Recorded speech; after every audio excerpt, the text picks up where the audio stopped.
Check in. Check in. Happy day one. Welcome to Sunday. Welcome everybody to the live stream. We're going to kick things off, as we have done, with a dance party. Couple quick announcements just before we do that, though. Again, lost and found. If you have lost anything, we'll have it at that front table. Workbooks, books, go ahead and check inside your workbook to make sure that it is yours.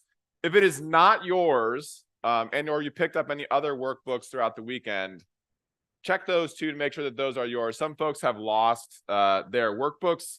They all look remarkably similar from the outside. So zero worries there. And then we'll have some other pieces later, but let's go ahead and get our groove on. All right. Let's dance. Let's dance. Right. Or move, whatever you feel like doing. Great.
Oh yeah, yeah, perfect. Yep. That guy.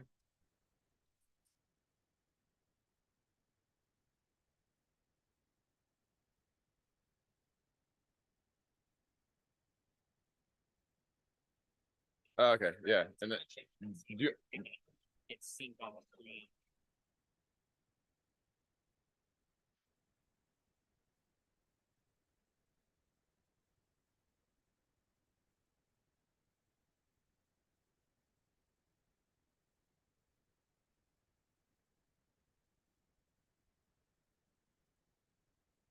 yeah. All right, awesome.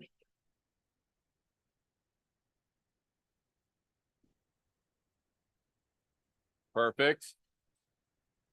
Perfect.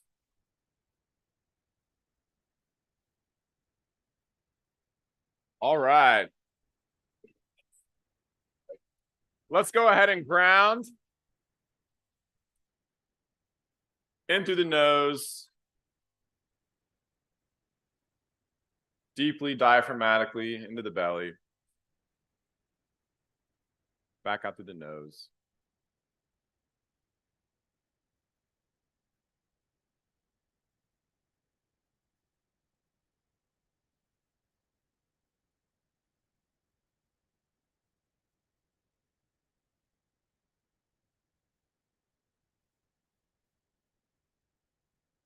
$1 to the first person that can identify that voice. We got a great day today. Gonna have a lot of fun. I'm gonna kick it off with a short celebration. We're gonna welcome Hal Elrod.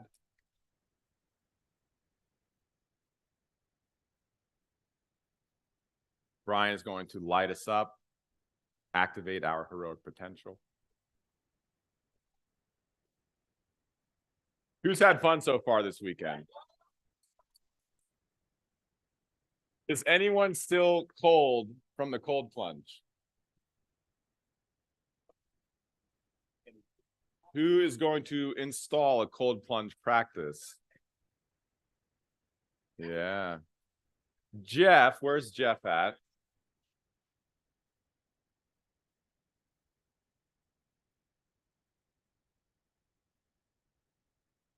Let's give it up for Jeff one more time.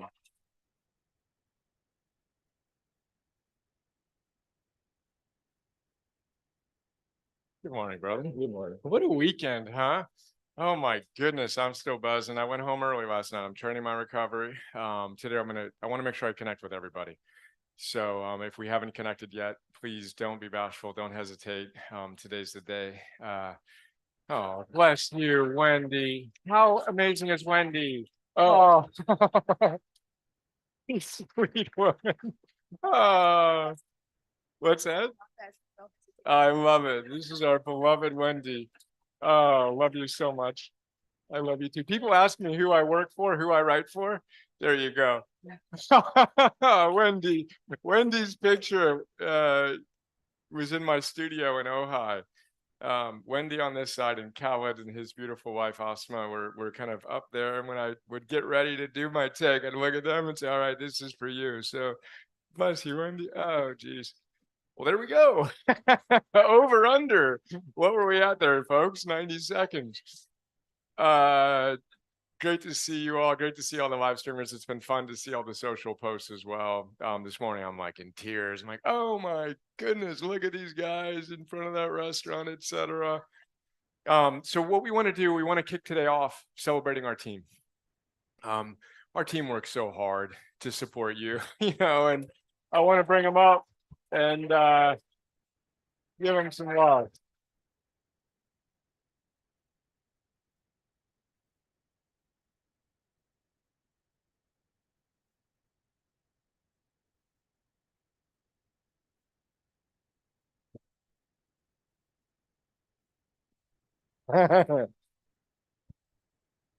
Maybe come through. Bless you, brother.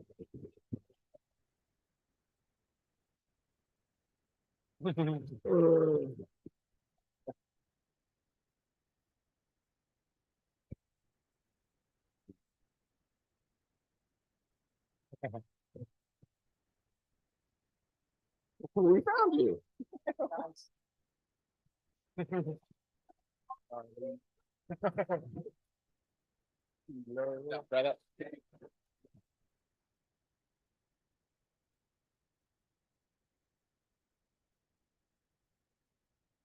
Brother Bernardo.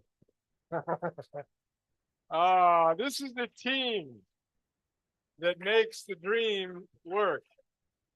I'm so proud of you all. This weekend has been great. The last year has been great. And yeah, let's just give it up. I'm going to give them individual. Give it up one more time for this group.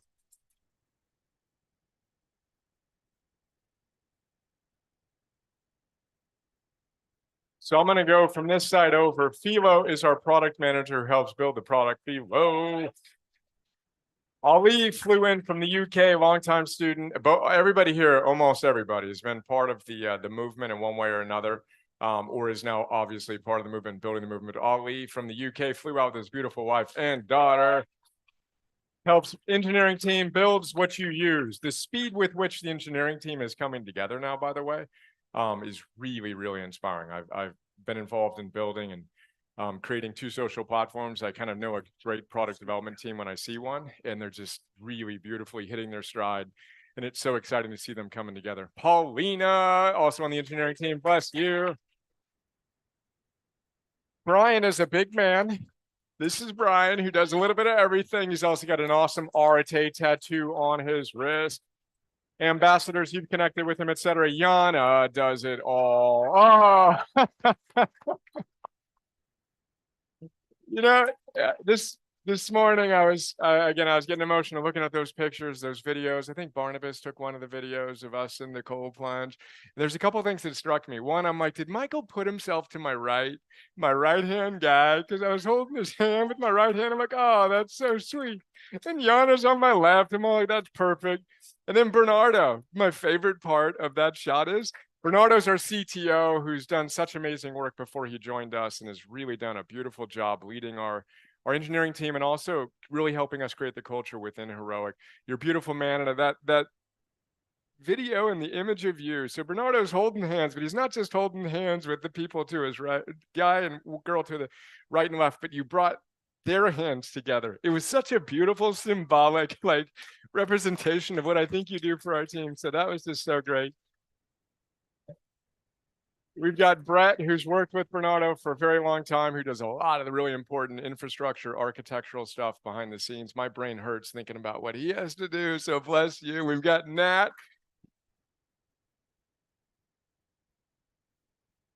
We've got Nat, who you get to hang out with almost every day at 101. How awesome is Nat? We've got Koch, who's another really, really important and strong part of our engineering team. Nice work in the cold yesterday. We've got Jesse, who you may have interacted with behind the scenes. We've got Alexander, our kind of media ad buyer, who's been doing some great work. We've got a lot of exciting stuff on that behind the scenes. Great work. JT, if you've ever interacted with JT, oh. So JT, JT is like the most soft, beautiful, humble, loving, present man. And he also travels with swords. So Emerson comes up to me and says, JT taught me a chokehold. It's way better than what my jujitsu guy taught me. I'm like, oh, JT is integrating here, folks. That's so good. Calman does it all as well. I don't know if there's a job or a position within Heroic that Calman has not fulfilled. I don't think he's written a line of code yet, but outside of that, I think he's pretty much done it all.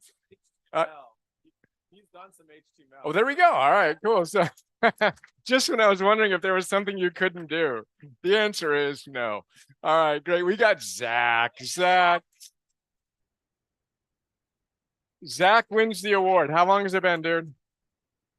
Zach has been with me and us for 10, 11 years now. So bless you, brother. Such a good human being. And then we've got Patrick, director of operations. And again, same thing. The team is just so good, such good people, who are so committed and so passionate and so capable to do so many different things. So again, I don't know if have you written code? He's written code. He's like, yeah, I've done that when we needed to do that. And then we've got some folks who are not here with us. So Yuva, Kartik, Sonia, Ekram, Fred, Tanya. Maybe you're watching via live stream, but we've got some folks who weren't able to make us from the team. And then we've got Mr. Michael Balshin.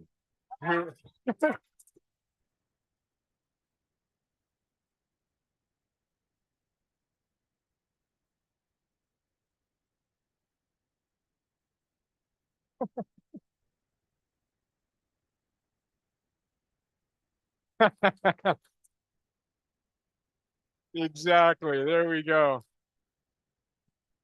I will just start weeping if I get into details. I love you, brother. The fun has just begun. And we cannot forget, we've got my family. Bring up my family here. Oh, oh, buddy, I didn't get to say nice work on the cold. You hopped in there. My beautiful wife. How many of you have meditated to her meditations?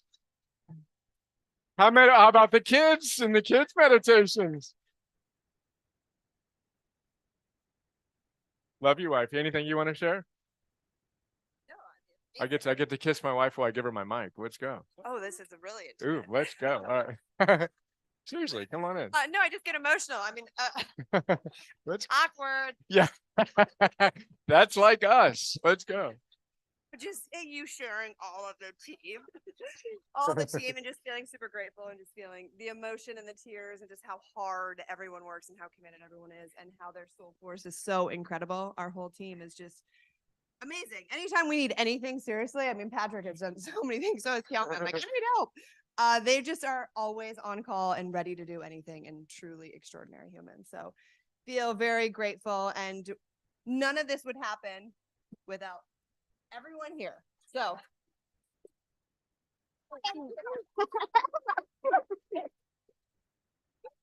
right. Hello. Thanks, buddy. You having fun, bud? All right. We Yeah. keep on. Yeah, stay up here. Okay. It was fun too to see this morning. So yesterday I had some dinner and we were talking about like who's gonna go to the gym early, and we were in different groups, and Yana's husband family was like, oh, let's get out there early. So I get a text from Yana like, hey, we're heading up to the gym. So I go up there 6:15, meet them, start to work out. Brian Tier's up there as well. Greta's there doing stuff. And over the course of like 15 to 20 minutes, without having actually coordinated anything, just different team members kept filtering as like Calman showed up, and then Patrick showed up, and then Zach showed up. And then you guys all started showing up. And there was a point at which the gym was literally full of people either wearing heroic gear or part of the community. So it was really, really fun to see everyone practicing their philosophy first thing in the morning. Got some burpee sets in. I'm behind, by the way. I've got my 5. I just banged out 44 here. I slept in a little bit, but I'm excited to do some burpees with you today. We got a picture to represent the yeah. So if we can get we'll see. So when I think of our team, do we have the picture from last night's dinner? That we get up here. Yeah. Okay. So when I think of the team, this is our core team. It's the team behind the team, and we're working with John with Toronto FC. He used the phrase, the team behind the team. So he's got 75 people that are behind the scenes, from the chef to the assistant coach and everybody in between, to help the team that's on the team. I see this that's on the field. I see this as the team behind the team. You all are our team. So that we're just hustling front right tire guys, doing everything we can. But this is one of those pictures like, oh no, what? Look at this. This is our team. You all taking over that.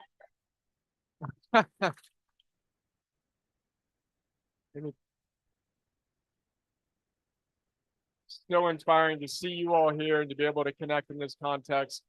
And then, we kind of look at the ripples, right, of this and everyone you're already affecting and then going out. And then we've got a couple other fun slides, I think, that we might walk through. But we'll talk more about it. What's up, Justice? dude. Nice. That's amazing. The ripples. We'll talk more about the extended team when we come back. We talk about the vision, and then we talk about kind of how I'm framing up here to 2051. But let's leave it at that for now. And we'll bring Hal on. We'll have a great chat with him. We'll go from there. But one more time for our team, guys. Love you. Appreciate you. Right. Day one. You want like a phone? Yeah. Hey, front. He's got swords. 2 lines.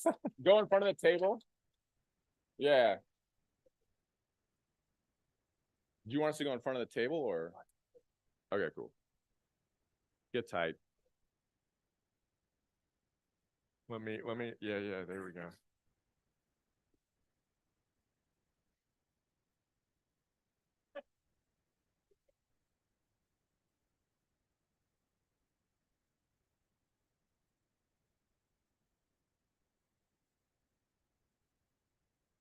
There we go. I think my over-under timing was hit. I think my over-under in the first 30 minutes has been hit 5 times, Craig. Patrick, laptop. All right. We got Hal Elrod, who's going to join us.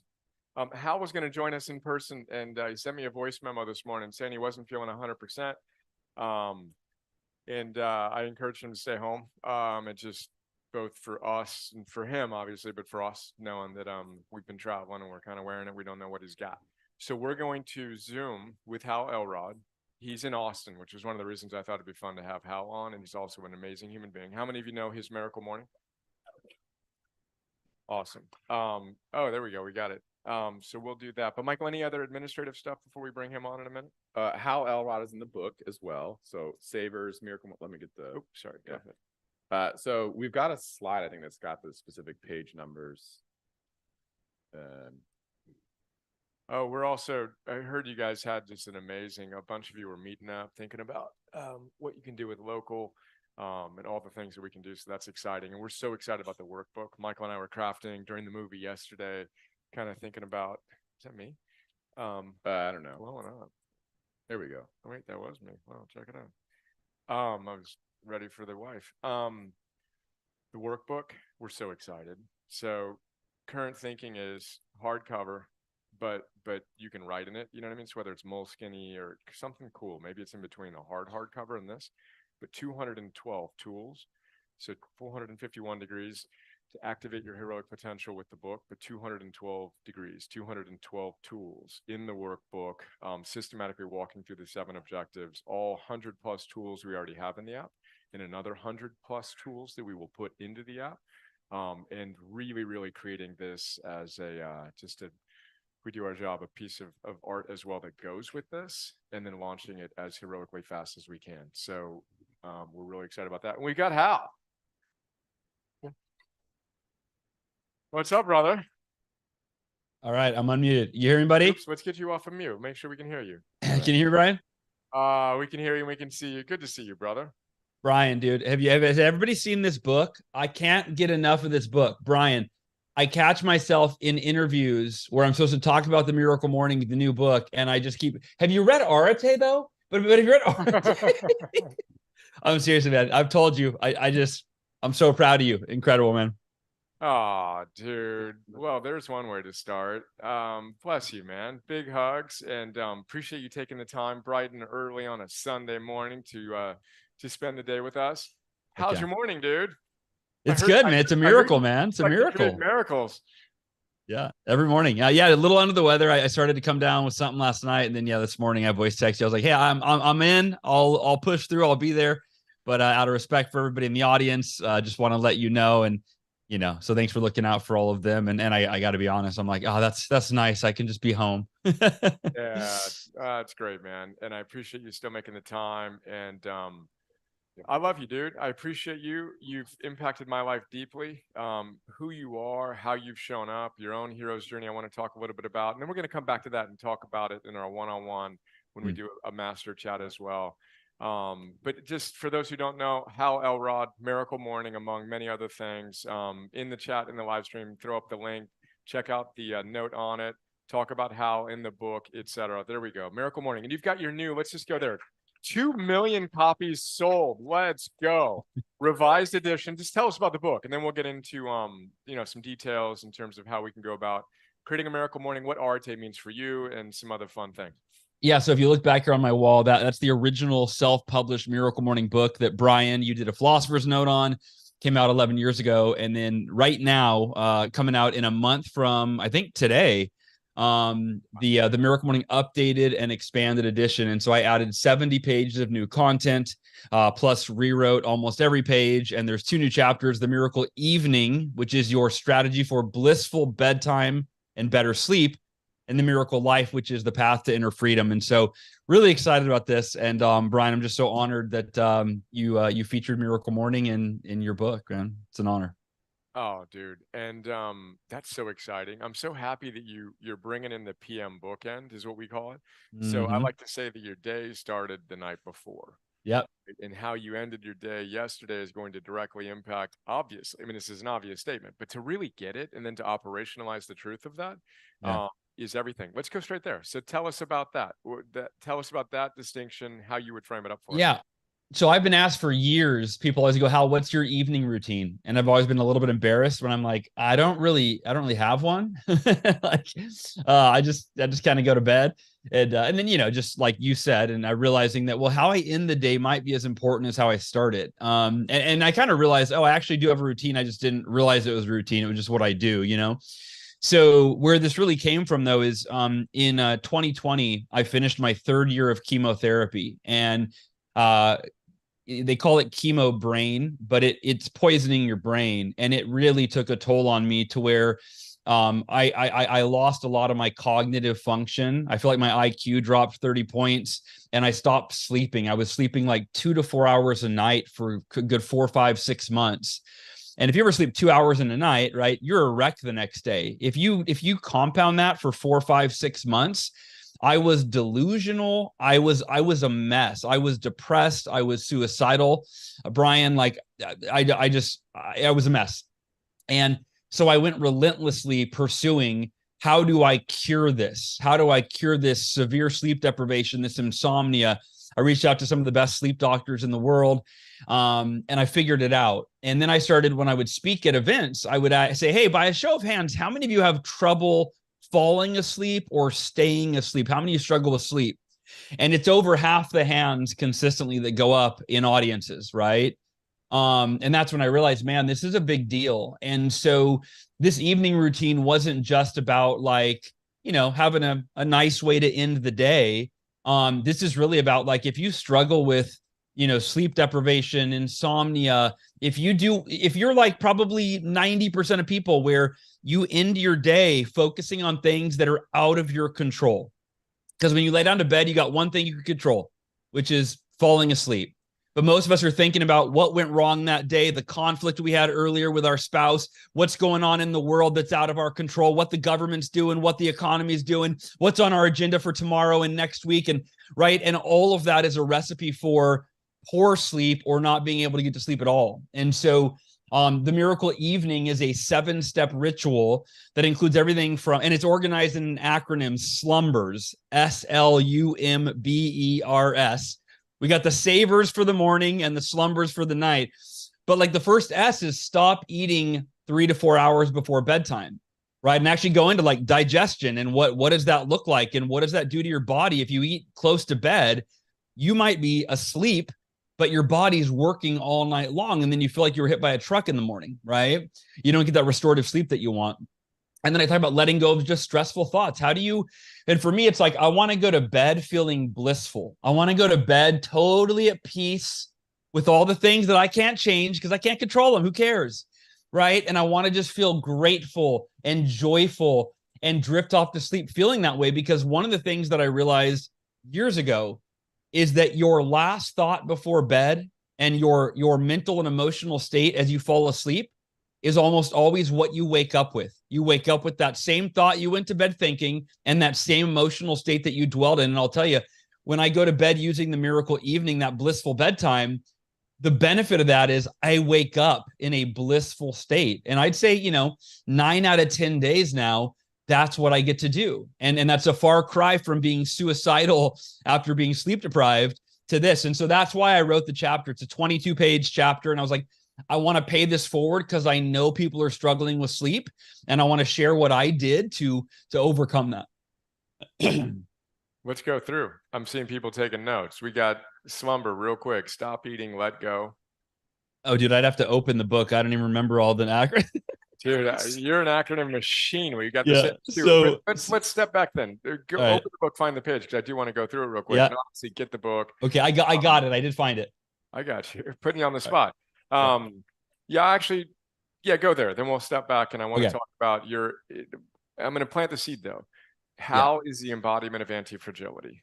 Mm. So we'll talk more about his near-death experience with his cancer and how he battled that, and then how he has gone through that and alchemized it into the humble yet heroic wisdom that he's now sharing. So I just want to make that explicit, that this is what heroes do. Heroes face those dragons that they feel may kill them at times, literally in Cal's case. There's other stories in your life in which you experience this.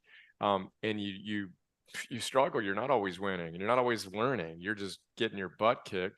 Yet the hero moves from that victim to the creator to the hero. And your arc on that is just, it's so inspiring, man. Thank you. And thank you for sharing that, to have the Got it. humility to share it and to let us know we're not alone. Stop eating, let go. What else did this guy have? So let go of stressful thoughts and feelings. That's the L. Wait, right? sorry. Sorry. I was speaking over you. Say it again, please. So the first is stop eating 3 to 4 hours before bed. The L is let go of stressful thoughts and feelings, right? And I teach how to, I call it flipping the switch, where it's like, oh wait, this doesn't serve me. Okay, the only thing I should be thinking about are things. You hear the laughter in the audience? Yeah. We also call it flip the switch, baby. Let's go. Oh, nice. I tell you, we're brothers. There are no new ideas. All right. The U is use natural sleep aids if needed. And I just felt like I should let people know, like, hey, there were supplements as part of my healing, so I wanted to share that. The M is for map out your next day, right? And that's just get it out of your head, get it on paper, write it in the journal. Make sure you don't have to think about what you're doing tomorrow because you already wrote it down. The B is for boycott blue light. That's pretty self-explanatory. The E is for enter a blissful state with bedtime affirmations. And I give the bedtime affirmations that I use to allow me to enter that state, right? And so that way, it's what you talked about, targeted thinking, right? In Areté, you talk about targeted thinking, and that's what those affirmations do. It's like these, I've already decided in advance and edited those affirmations. Like, this is exactly what I should focus on and think about and affirm right before I go to bed. The R is for read a book that makes you feel good. And I have a drawer full, my bedside table. I've got a drawer full of books that fit the bill. I've got Loving What Is by Byron blanking. Yeah. Byron Katie. Yep. I've got Michael Singer, right? I've got some Michael Singer books. I've got some Eckhart Tolle books. I've got and here's an important distinction is they're books I've already read and they're underlined, because there's a difference between reading something that's brand new for you and you're like, oh my God, this is, and then now I've got to contemplate it. I've got to think about it. I've got it, right? Versus I'm only reading things I've already read. They're underlined. I don't have to remember them, right? So it takes that pressure and stress off of overworking your brain right before bed. And then the S is for sleep like a baby. And I mean that in a couple of ways, but you think Baby about, slept well. I got my wife back here. Is she still in here? Oh my goodness. But go on. Yeah. Sleep like a baby that sleeps well. Go on. yeah, exactly. That's right. I've had somebody, some pushback on that. Yeah, but maybe don't sleep well. Oh no, we're good, dude. The point being, that a baby's state of consciousness is one without worry, right? That's the essence of that, is that they're not thinking about their to-do list. They're not worried about the future. And so that's it. It's getting back to that state of innocence and of safety, right? And so, so that's it. And so those slumbers, those 7 practices, right? Those kind of 7 steps. That's the essence of the miracle evening. And then the underlying theme, of course, is just the idea that At bedtime, you only have one objective, and it's to prepare your mind and body for restful sleep. So how can you set it up so everything that you do leading up to bedtime is aligned with that singular objective? Brilliant, dude. I'm so happy that this is in your new book, or the updated edition. This is so good. So to repeat, team, slumbers. Sounds a lot familiar to what we talk about, huh? But framed up so good. Stop eating 3 to 4 hours before you go to bed.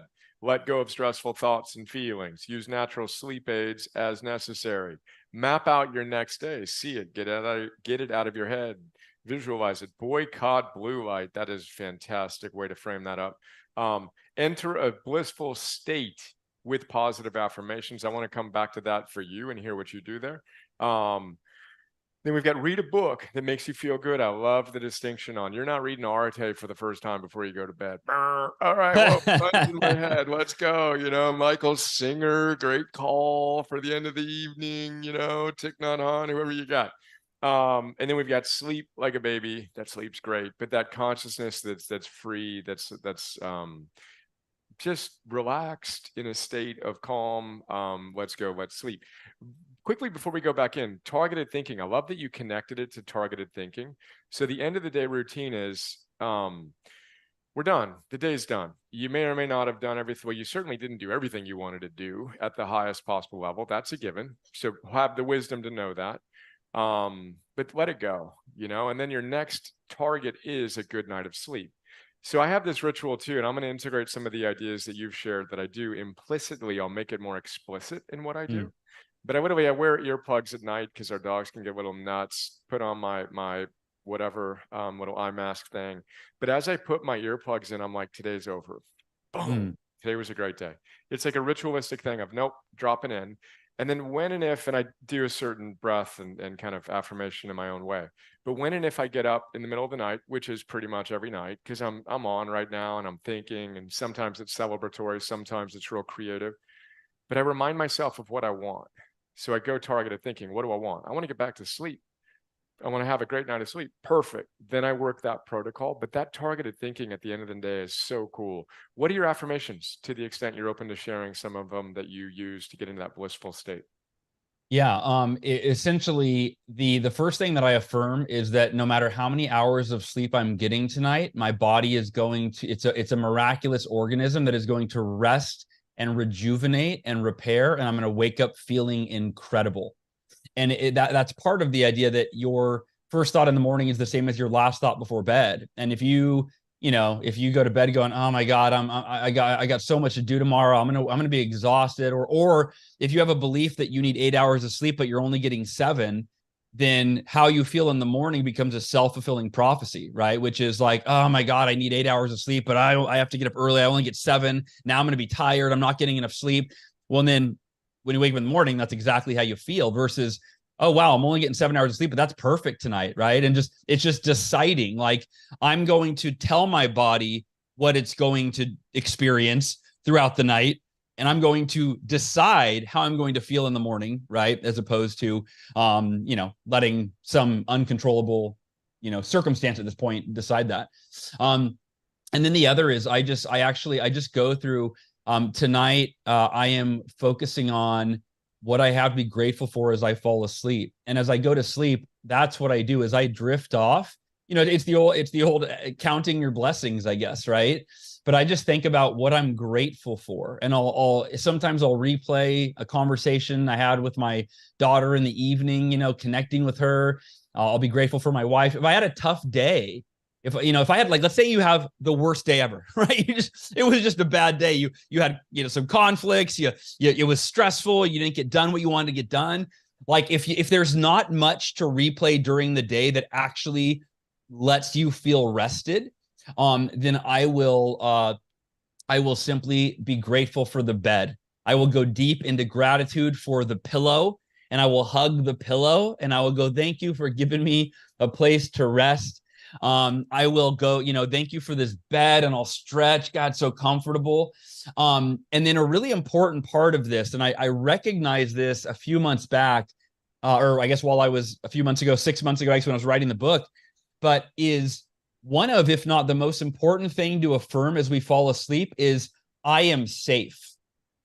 I am safe.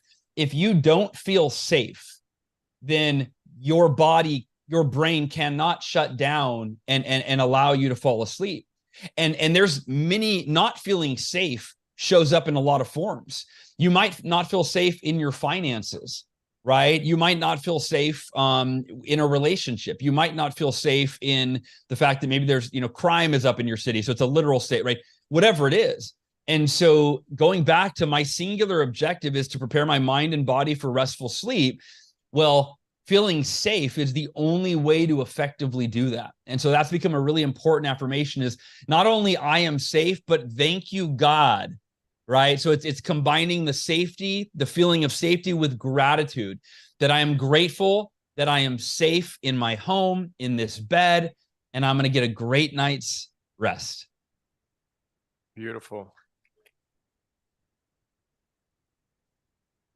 I'm feeling safe in your presence, and I'm feeling excited in a calm, tranquil way. We did a cold plunge with one of our dear coaches here. We did Wim Hof. So I'm excited to go hop into that cold plunge, feel Nice. 4,000 pounds of ice. I feel excited to put this into work tonight. So much we can talk about there. I've already seen a bunch of people say, got the book. Get the book. It's great. Hal's got this same conversational, humble, non-pretentious communication of really practical ideas, which is why I loved it when I first read it, Miracle Morning forever ago. And he concretizes these ideas really, really well. So if you're enjoying this, get the book.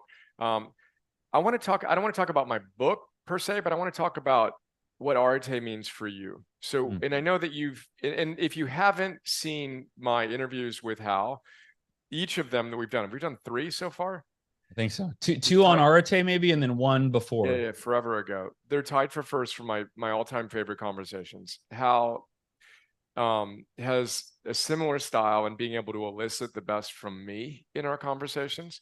So I'm really, really proud of those conversations, and I'm really excited to share them. So check those out. We'll put those in the live stream. We'll follow up with this here. I know that Areté has resonated with you, and I would just like to hear kind of I guess on the highest level, why? Like, what is it that you found to be such a deep connection in the form of that book? So first, and it's, as I'm reading it, I just have to mention, like, when you read a book as an author, right, you're reading it in 2 different lenses always, right? You're reading it through the lens of like, okay, how does this content impact my life? And then how does this author write his book? Right? Like, what might I learn from his writing style or her writing style, or right? And so, I'll just mention everything. When I first got the book, I told you, like, it's the only book I've ever rubbed on my face because it's so soft. Like, that's weird, but it's like, you just did such a beautiful job with the book. Before I even opened it up, I'm like, oh my gosh, this is gorgeous. This is special, right? Like, and I know that was your objective. So congratulations, right? It's the Steve Jobs. Did you lick it? That was the goal. No, I'm a germ freak, so I couldn't lick it. The face rub was the closest I could get. But Brian, here's the deal. First, it's your writing style. You are the most conversational writer possibly ever, and in such a fun way. And that's one thing that I actually, again, going back, I'm like, oh, I wish I could model that more in my writing. Like, I love that you don't obey I forget the name of it, but the proper grammar, like, you capitalize words because you're like, this is, and I get that. As I'm reading your book, I just hear you talking the entire time. Like, it's like I have the audiobook, even though I'm not listening to the audiobook, I'm reading and I get your voice, and I hear when a word's in all caps. I hear, hey, hero, day 1, let's go. Like, I just feel your energy, and you have a really amazing writing style. So that was one. So it's really enjoyable, and I love coming back to it. In fact, I broke my own rule. You actually said, don't read Areté at night. No, I broke my own rule. I started reading it in the morning, and I'm like, this could actually be a nighttime read, even though I'm gonna have to underline a lot, right? Like, so I've gone back and forth. I've had it on the bedside table, then I take it out in the morning. It kind of goes back and forth. But the other piece is, I love how you made it so personal, and like the way the story of Emerson and you in the beginning. And I love how the flow between chapters, like, you're just taking me on a journey. Whereas most chapters in most books are very disjointed, right? It's like topic, begin, end, right? Topic, begin, end. And you're taking me on this journey. And then the fact that your chapters are so short, I love that because, you know, like at night, sometimes I'm like, oh, I'm tired, man. I don't have time to do a bunch of reading, but I can knock out a chapter in Areté, right? I can read 3 pages, get some wisdom, get feel that Brian energy and love as I'm reading. So, I mean, I could go on and on, man, but yeah, I told you the other day, I don't ever say this until the end of a book, right? I want to, you know, but it is so far, it is one of my favorite books of all time.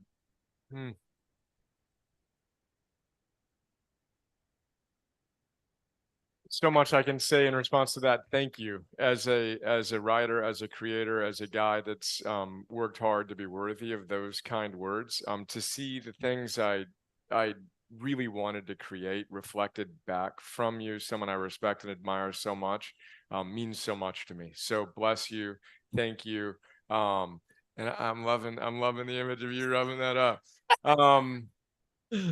No, truly though, thank you. That's exactly what we hope to do with the book. What does Areté mean for you? I asked this question to my dear friend Mark Devine, former Navy SEAL commander, and he gave me an answer that was just an answer that was just so beautiful. What is it? Because again, why I'm excited about the idea of Areté is, you know, what is that word? How do you spell it? You know what I mean? How do you pronounce it? And from my vantage point, that word should have never left our cultural vernacular. This was the philosophy of the ancient Greek and Roman eras. Why is it that we have all these other words and we don't have this word that was preserved?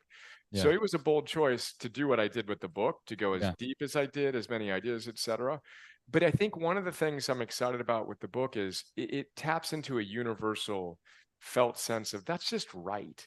There's something there of, yeah. When I live with virtue or excellence or express my best self, I feel a certain way, you know?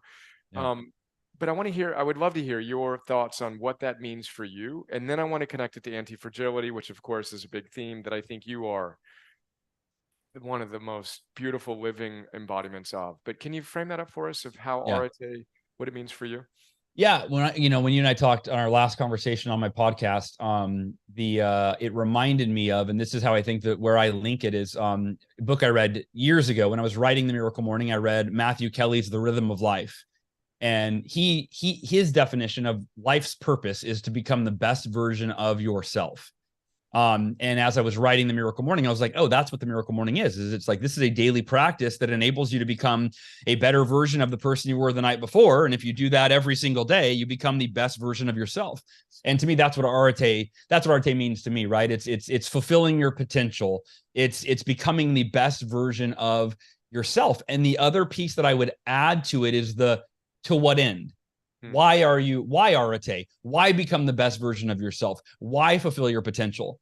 And to me, fulfilling your potential is the greatest gift you can give to the people that you love and the people that you lead, because that is what enables you to lead by example and to inspire and empower and encourage and show them how to fulfill their potential, right? So us embodying Areté is the greatest gift we can give to those we love and those we lead, because it's what enables us to help them embody Areté. And then, like Phil Stutt said, if enough people commit to this, it will change the world, and that's it. So beautiful, dude. I love that you brought it to loving and leading. And you know, Hal Elrod. Hal has a great blurb that we have in the book. Cal Newport has one about, you know, optimization for the sake of the self. Ultimately, he doesn't use the word narcissistic, but at the end of the day, what's that for? That's shallow, to use his frame. But we need to commit to something bigger than ourselves. So I want to hear from you what it means to be heroic, as I also try to redefine what that means, that it isn't the famous, wealthy, hot people you're looking on who have all the most Instagram followers. Like that isn't, you know, but your phrase of to love and lead, this is what Mark Devine said, former Navy SEAL commander, very integrated spiritual guy. He said, Areté is love in action, you know, and to hear you talk about doing the hard work to forge the strength for two, as I would say, to love and to lead is ultimately what it's all about. And then also the hero becoming the guide is a theme I'm making more and more explicit in our work. So the number of heroic quests you've been on personally and how you've used that to become the guide to train the heroes who become the guides who train the heroes is also a beautiful thing. I want to hear more about your story, and I want to hear more about you embodying anti-fragility. And but start by saying what anti-fragility means for you, and then if you're open to sharing some stories in your life, and you touched on your cancer journey and those things of how you've alchemized those challenges and operationalized that wisdom. Would just love to hear you frame that up. Yeah. Yeah, anti-fragility. I think it's being courageous. You asked about my definition of heroic. To me, it's doing the right thing, not the easy thing. Like, that's something that I learned when I was 20 years old from a mentor. And he said, Hal, the secret to success in life is do the right thing, not the easy thing. And that was so simple and so memorable that it never left me. And to this day, when I'm like, what should I do? I'm really tempted to, stay up super late, or I'm tempted to eat this food because it's full of sugar and that's really yummy, right? But in my heart, and I think that for all of us, very rarely do we not know the difference between the easy thing and the right thing. We almost always know if we just stop and get quiet and go, you just know. And to me, that's whether you call it your intuition or the voice of God, right? Or higher consciousness, whatever you want to call it, or just your own inner wisdom, that being heroic is doing the right thing, not the easy thing, because it's always easier to do the easy thing. And that can be in the midst of little choices like what you eat, right? Like, okay, the right thing is the thing that contributes to my energy and my longevity and my health, and will enable me to be around for my kids for a long, long, long time. Like that, when you really unpack it, like that's the right thing. It might seem like a little choice. Do I eat this food or this food? But if I actually realize the implications of these little choices, and there's something I talked about in the Miracle Morning called one of the causes of mediocrity.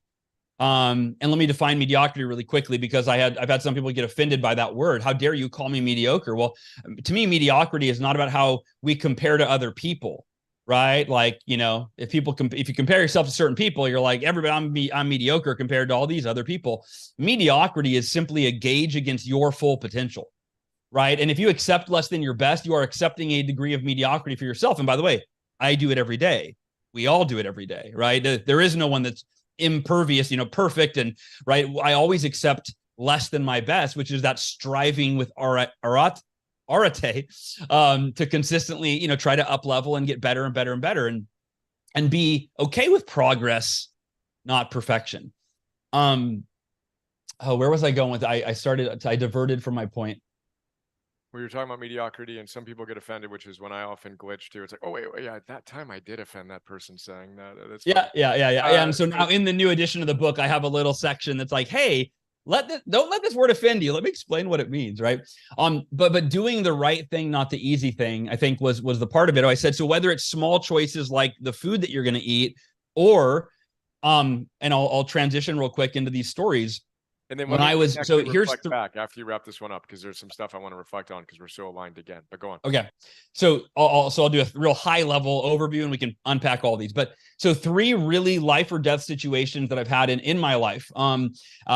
The first was when I was 8 years old. I woke up to my mother screaming across the hall, and I ran into her bedroom, and my 18-month-old baby sister was dead in her arms. My mom was performing CPR, breathing into her little mouth, trying to save her.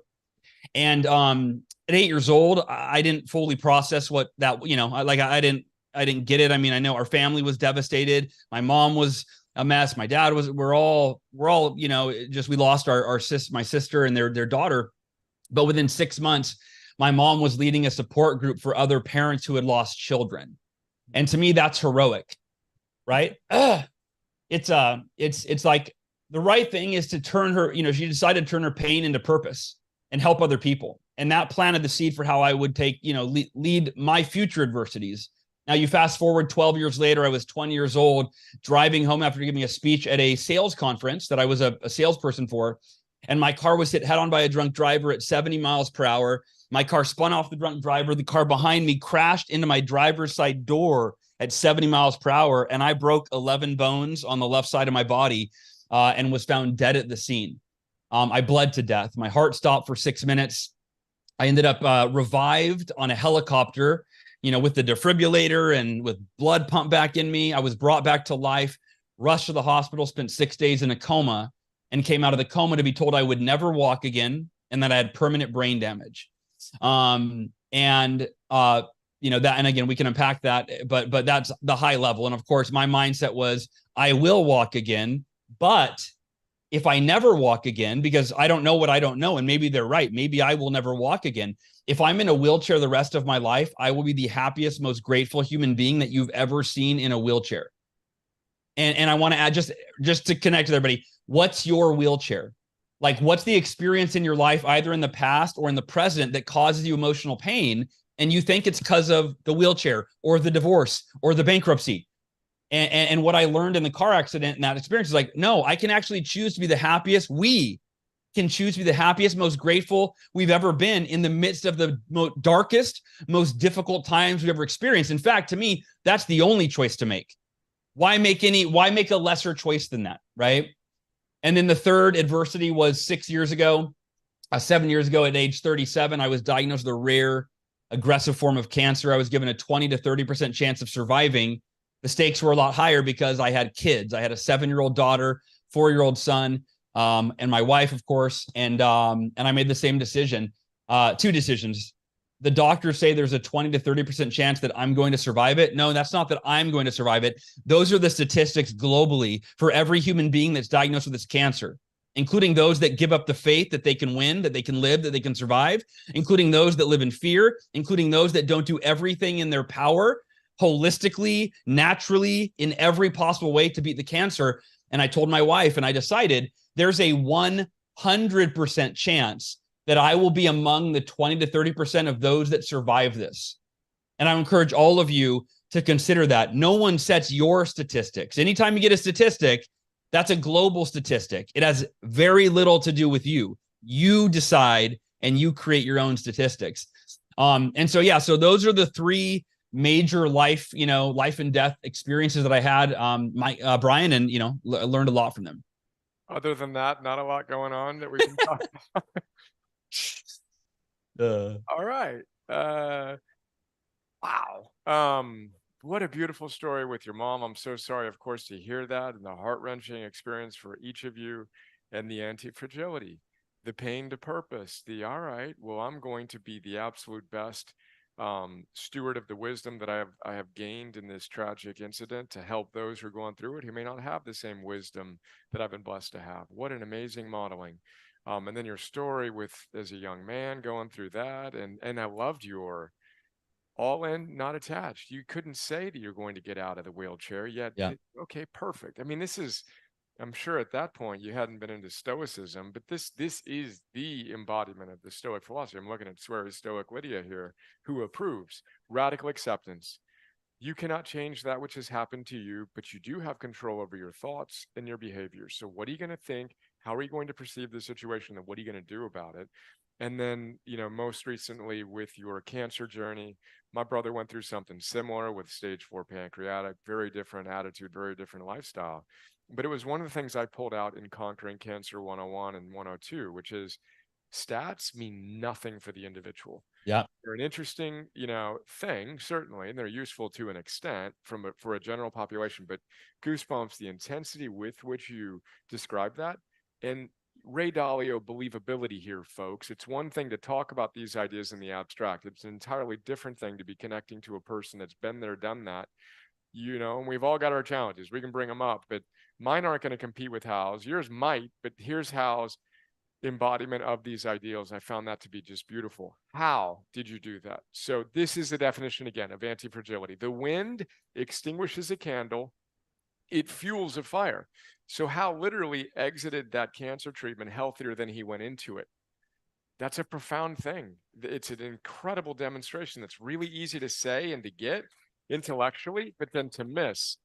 And I'm certain of that you today are healthier physically, psychologically, emotionally than you were the day before you got the diagnosis. Is that accurate? Yeah, yes, and I would say that, you know, the 3 years of chemotherapy took a toll on my body. And that's actually, and you know, just in full transparency, that it's really, that's a disheartening piece. I didn't want to do chemotherapy. And the first day I met with my oncologist, and he said, because your cancer is so aggressive and right now your organs are already failing, the chemotherapy regimen is one of the most intense chemotherapy regimens in existence. So they wanted me to do roughly, I think it's 700 hours of chemotherapy over a 7-month period. I ended up getting through 7 of the 8 sessions. The last, they thought I would die. They didn't think my body could survive the final session, so they canceled it. So I was very close to death. I went from being 170 pounds to 125 pounds. You can imagine that, right? I mean, just losing my bone density, my body mass. Anyway, I didn't want to do chemotherapy. And the very first day that I was told I had to do that, I said, "Hey doc, give me 24 hours to do a little research." He said, "Okay, but you only have 1 to 3 weeks to live." So I would decide quickly. And I kind of thought it was a scare tactic a little bit. I was like, "All right, you're trying to get me to do your chemo, but I don't even know you. You know, I'm gonna do a little research." So Brian, I reached out to 2 of the best holistic oncologists in America. One was Dr. Brzezinski in Houston. And I thought, oh, I'm in Houston I'm getting my chemo treatment here. He's here. It must be meant to be. And I reached out to these 2 holistic oncologists, and they both said, "Hal, your organs are failing. There's nothing we can do for you. Your best bet is actually, you've got to do that chemotherapy." So it's very difficult. Like, I know that it's going to do irreversible harm to my, or I don't know if it's irreversible, but it's going to do some major damage to my body. But if it sounds like it's my only choice, if these 2 holistic doctors aren't going to take me on, I can't go rogue, you know? So here's the decision I made. Number 1, okay, I'm doing chemotherapy. Number 2, I am not leaving my life in the hands of some doctors that have no skin in the game. Right? I am not leaving it up to them to save me. I am taking 100% responsibility for saving my life. And so I will do the best Western medicine has to offer, but I will do it with using my miracle morning to maintain an optimal mindset that the chemo is killing the cancer, but my body is strong enough to survive it. And then number 3, I will relentlessly research every holistic practice known to man, and I will implement everything I can to counteract the negative effects of the chemo. So I took 70 supplements a day. You know, I juiced every single day. I had a phenomenal diet. I did ozone sauna multiple times a week. I did lymphatic massage. I meditated every day. I used all of my Miracle Morning practices, meditation, affirmations, visualization, all targeted toward healing my body from within. I did 3 coffee enemas a week. And if you don't know what that is, Google it. It is not comfortable. But when you're doing it, you're thinking, man, if I'm willing to do this, I'm going to beat this cancer. There is no other option. And and once again, kind of like the car accident and walking again, the doctors were kind of blown away by how well my body was responding and how quickly I was responding, to the treatment and so on and so forth. And if it wasn't for the holistic practices, which began with my 100% responsibility to take ownership of my healing, I do not think I would be here today, Brian. I do not think I would have survived the chemo. And that's the thing. The reason that it's such grim odds is because it's such an intense chemotherapy regimen, and the average person is doing only what their doctor tells them. And I will tell you, I asked my doctor on day 1, hey, what part does diet play in my healing? He said, it doesn't matter as long as you do the chemotherapy. And it took everything to bite my tongue and go, how dare you not tell people that what they eat has no effect on their healing? Anyway, sorry, I'm on a rant, but yeah, man, that was the journey. Again, the goosebumps, the wisdom with which you're communicating this, and the humility and the deference to Western medicines is heroic. I mean, it's a miraculous thing that, again, I've got mundane, ridiculous example, but if I have 20 screws in my arm. You may not know that, but I shattered my arm, and had this been 100 years ago, I'd be the dude that's got part of an arm. There's no Yeah. possible way that my arm would have been salvaged. Acute trauma, like what you were experiencing, what I was experiencing, and you experienced a couple times, you know, in the most acute situation. My goodness, what a blessing that these men and women have dedicated their lives and their teams to save our lives. Yep. And one of the other themes and frames that I learned as I was working with my brother is patient. Patient goes to a doctor. The word patient means to submit, essentially. So you basically said, yeah, we're gonna partner on this, and I'm gonna do my best to be a great co-creator of my health, but I'm a conqueror. So the opposite of one who submits, and again, with deference to the medical industry and all the other things that are going on and those trying to help us, we are conquerors going out and claiming victory for our health. So I love that. And then there's a book I haven't done a note on yet, so I don't recall the author or the title, but it's a Navy SEAL who was just ambushed and blown up and shouldn't have lived. Like there was no situation where he should have lived, fought to the last second, somehow made it through, but he's just blown up, is just a mess. And he's in the hospital and people are feeling sorry for him. He puts up a sign on the thing, "Do not come in here if you feel sorry for me."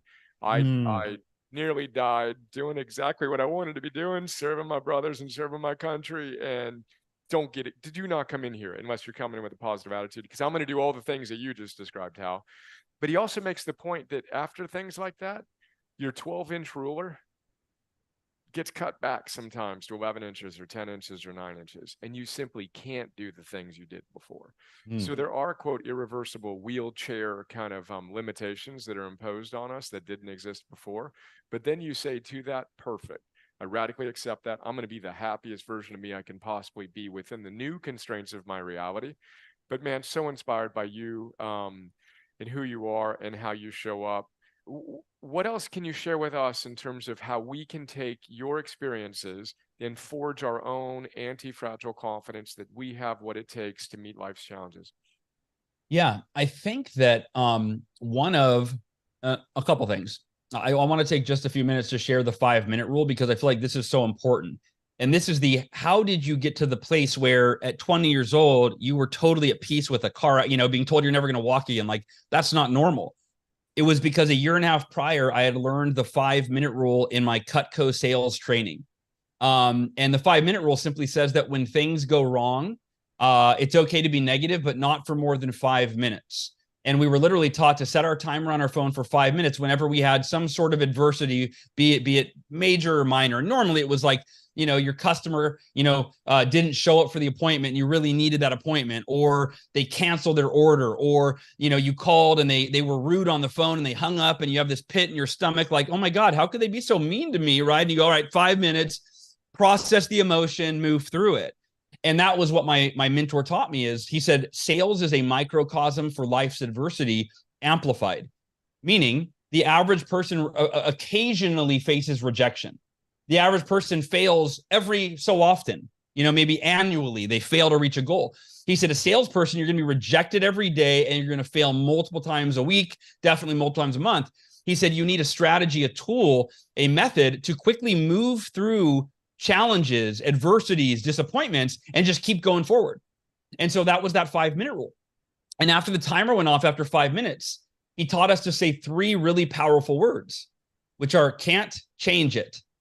It's a simple acknowledgement that I can't change what happened 5 minutes ago. And by the way, this is true for any time frame, y'all. If you're still suffering, feeling pain over something that happened 5 months ago, or 5 years ago, or 5 decades ago, which many of us have, the time frame is arbitrary. But after the 5 minutes, it's the can't change it, is the decision. Okay, I can't change what's happened in my past, so I only have 2 choices. I can continue to suffer, wishing it didn't happen, resisting my reality. And we have to understand that every painful emotion that we experience is a result of resisting reality, wishing and wanting something we're different that's out of our control.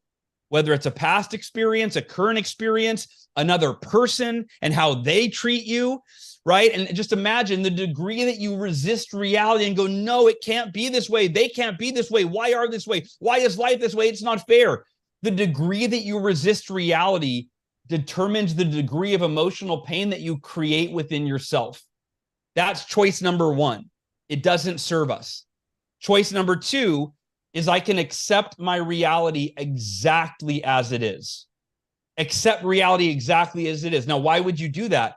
Because acceptance is the doorway to peace, inner peace.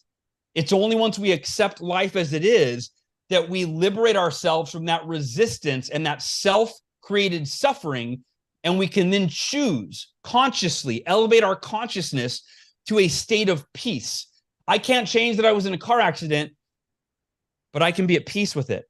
And I want to be happy. I want to move forward. I want to enjoy life. So the only logical choice I have is to completely be at peace with my reality exactly as it is. And there's one important distinction here. Being at peace does not mean you're happy about it. I wasn't happy that I was in a car accident. I wasn't happy when I wasn't sleeping through the night, right? You're not happy if you go through horrible things in your life, but there's a major difference between happiness, which is a positive, short-lived, fleeting emotion, and any of your negative emotions. And then in between positive and negative emotions is the state of consciousness known as peace, or you can call it inner peace. And it's emotionally neutral. I don't have to be happy that I was in a car accident, but I can acknowledge I can't change it. So the only choice I really have if I want to live a good life is to be at peace with that which I can't change. And from that place of peace, now I'm free to choose the mental and emotional states that would best serve me in this moment, on this day, on my journey, going in the direction that I want to go. And so that lesson, that 5-minute rule, was the greatest lesson I learned. And I use it not just in major things, but in traffic. If you hit traffic, and most of us can relate, if you hit traffic and you need to be somewhere in 20 minutes and now you're going to be there in 40, most of us spend those 40 minutes just emotionally tumultuous, right? Just, oh, go faster. Gosh, dang it. Oh, I'm going to be late. And my boss is going to be upset, or, right? You spend that 40 minutes, and that's how too many of us are spending our lives. We're focusing on things that are out of our control, which causes us to feel out of control, which perpetuates feelings of stress, fear, anxiety, and depression. And the key to all of that, to the freedom from all of that, is to accept the unchangeable and work on changing the changeable. It's the serenity prayer, right? God, grant me the wisdom to accept the things I cannot change, to change the things I can, and the wisdom to know the difference. And so that to me has been the greatest lesson I've learned, and I applied it to cancer. It's why when I was diagnosed, I'm like, well, I can't change it. I might as well choose to be the happiest, most grateful human being that's ever gone through cancer, because I'm going through cancer either way. And it's going to make it that much easier to go through that experience. We're going to give Hal a real big round of applause in a moment. Hal, dude, I'm so inspired. I'm so humbled by your presence and your wisdom and your commitment and your demonstration. You're a good one, dude. I love you. I appreciate you. Thank you for being you, dude. Thank you for living your hero's journeys over and over again with so much wisdom, discipline, love, courage, gratitude, hope, curiosity, and zest, and then more love, man. Oh, bless you. Team, if you can give it up for Hal, I would appreciate it. Thank you, everybody. I love you so much, Brian. I love you, man. Thank you, guys and gals. OMG, dude. I mean, you've written so many great books, but and you share some of your story in all of your books, but I'm really, really excited about your next book. You know what I mean? Everybody's going to go get Miracle Morning. We're going to do everything we can to support you with that. And there's so much wisdom, in you and your essence and your story that just feel blessed, man, to be connected, do everything I can to support you and amplify your wisdom. Thank you. Bless you. And hugs in person soon. Dude, I can't wait to see you. And everybody, this is one of the greatest books ever written by any philosopher, living or dead. And thankfully he's living and he's right here in front of us, Brian. So I love you, man. Thanks, buddy. Oh, dude, can I ask you one more question? Yes. Who are your 2 favorite heroes? Oh, my mom and dad. I mean, I think that's an easy answer. My mom and dad. Yeah. When I had cancer, my dad gave up everything. He's an executive for a company, and he just called in and he's like, hey, I got to go to Texas. My son, I got to go help my son beat this. And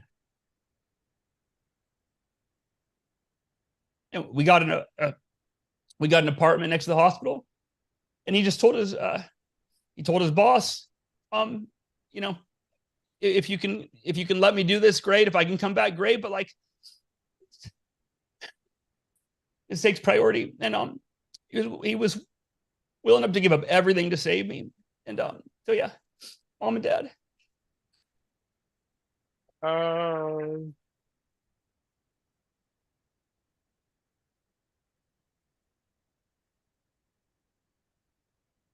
They're so proud of you, dude. Oh, and I like to say that we are the my goodness, we are the kind of the integration of the best qualities in our two heroes. And just to feel the truth of that, from the story you shared about your mom before I asked you who your hero was, and how she handled the tragedy you all experienced as a young boy, and then to feel the love of your dad being there, man, and to see you so fiercely committed to making him proud, and to being the best version of yourself, Matthew Kelly style. We both love him so much in service to them, and as a demonstration of the qualities that they so gracefully and graciously gave to us. Bless you, man. Love you, appreciate you, and day one, all in. Let's go here. All right, everybody, take care. All right.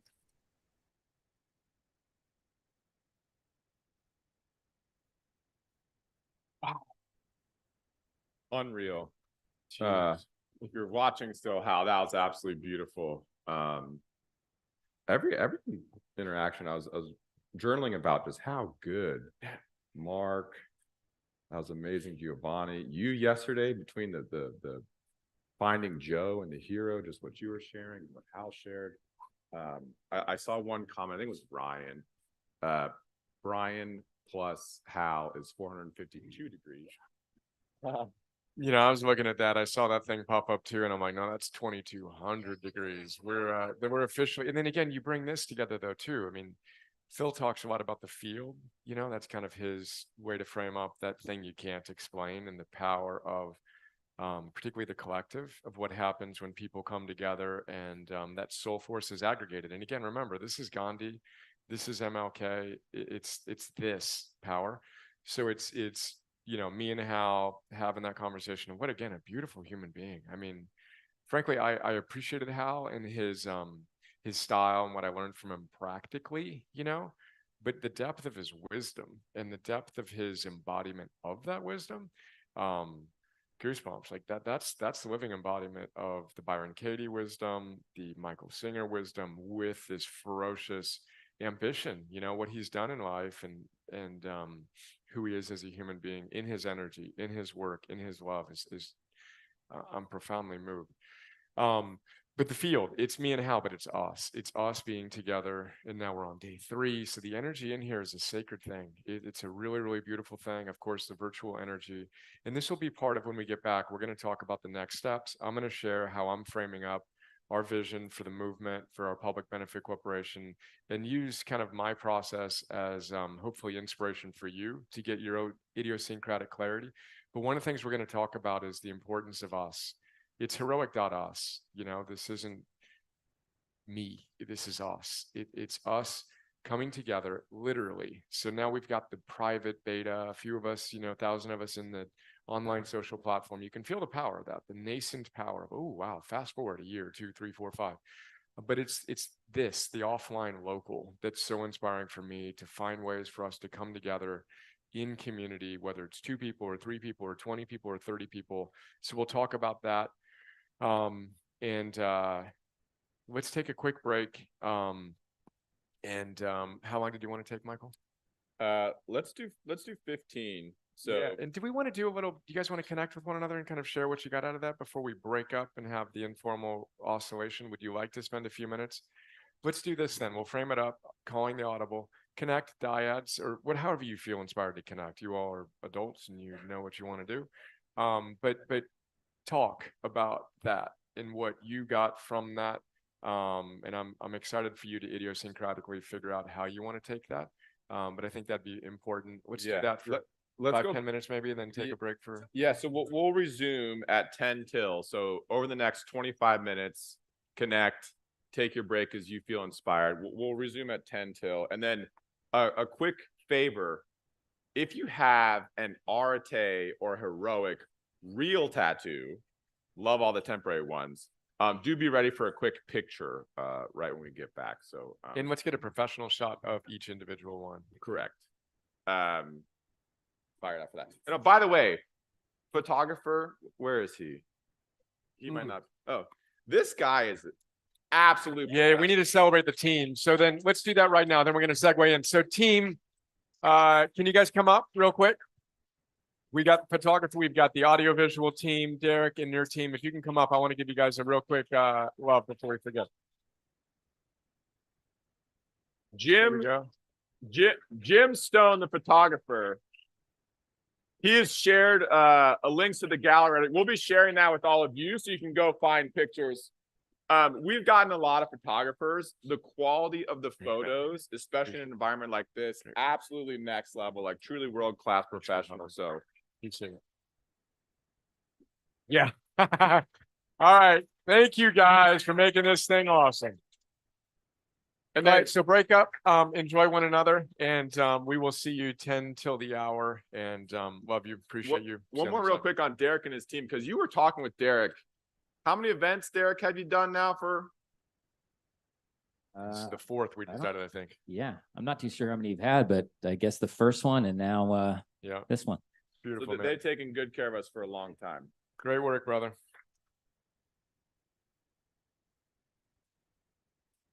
Then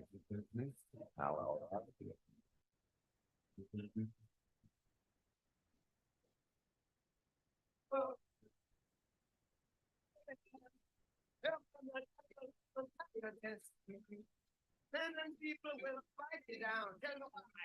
When you see that light, then they stand up. If you're not wrong, they wise. Everything is all right. So we gonna walk. All right.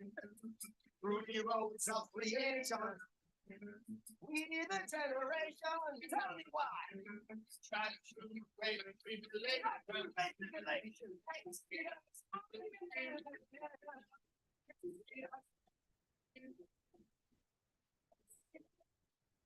All right.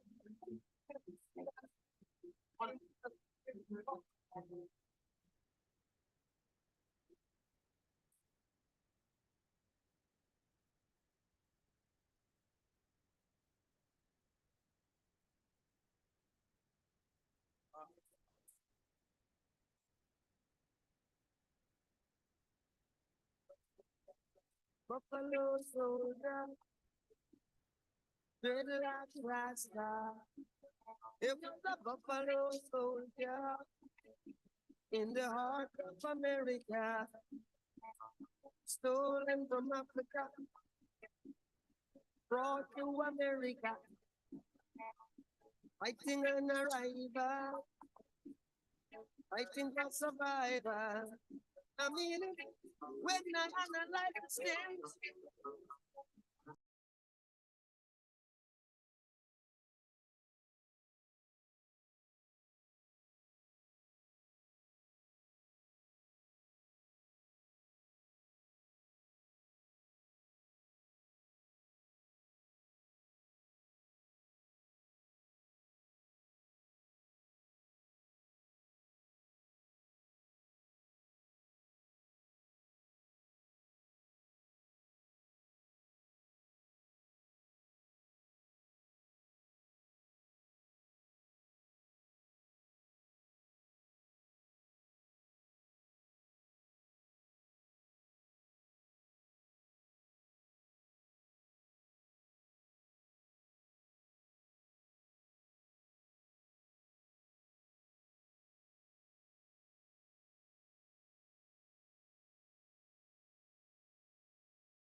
Let's go ahead and find those seats.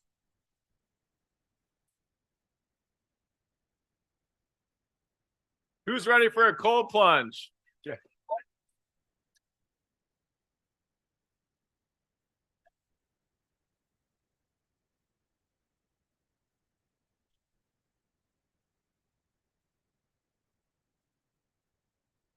So we'll circle back for those tattoo photos after this bit. Let's go ahead and find our seats and ground ourselves.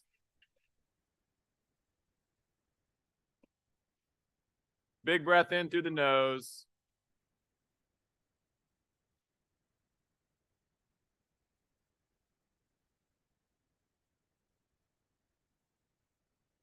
One more.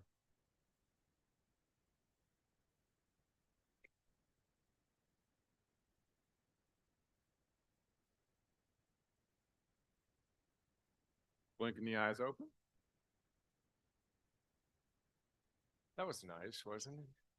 It's amazing that energized tranquility. I forget who was taking the picture with me when they're like, "You're always excited." Was it Lori? But aren't you always excited? I'm like, no, actually, I'm not. This is the way I'm able to be this, is that the flipping the switch, finding that calm, confidence, that energized tranquility. And we do it, for those of you, and many of you here join us every day at 101. We bookend those calls with that flip the switch in a single breath. What you just did, Michael, it's just astonishing to me what we can do. That's, to state the obvious, one of the most powerful ways to step in between stimulus and response. In that gap is our freedom, and our breath is the conduit to that. So, for anyone that doesn't know, every single day at 1:01 p.m., Brian does live coaching with the community. So if you didn't know that, you can join us. The links are in the email. The links are in the app every single day. With asterisks, it's been a few days. But when I'm not there, then Nat or someone on our team, JT, etc., Sonia will play Alexander's meditation for the day and then connect. So it's not just me showing up at 101, but also us connecting with one another. So we've gotten so much great feedback out of both of those. But look, I want to, we're gonna wrap this part up at noon. I want to spend more time connecting. I want to make sure I connect with every single one of you who would like to connect with me. So we can even kind of prioritize it up. If you need to hit the airport and take off, then let's make sure we have that time. If you'd like me to sign some books and stuff like that, we'll set that up. But I'm just really excited to connect. I deliberately didn't stay late last night. Do we have my ORS car up there? We do. If we get the slides, I'll go. So I'm trying to discipline myself to literally Monday is like that's but I had to make a trade. I could have sacrificed that, and but Monday's like crazy. Like Monday's literally probably going to be one of my busiest days. I don't know if I've ever had that many things in my calendar. Then we launched the book on Tuesday. So I'm really, deliberately training my recovery. So that's me last night. Getting to bed nice and early. And it's like, Jeff, I don't know if you're still here, Jeff, but thank you. That helped the HRV push.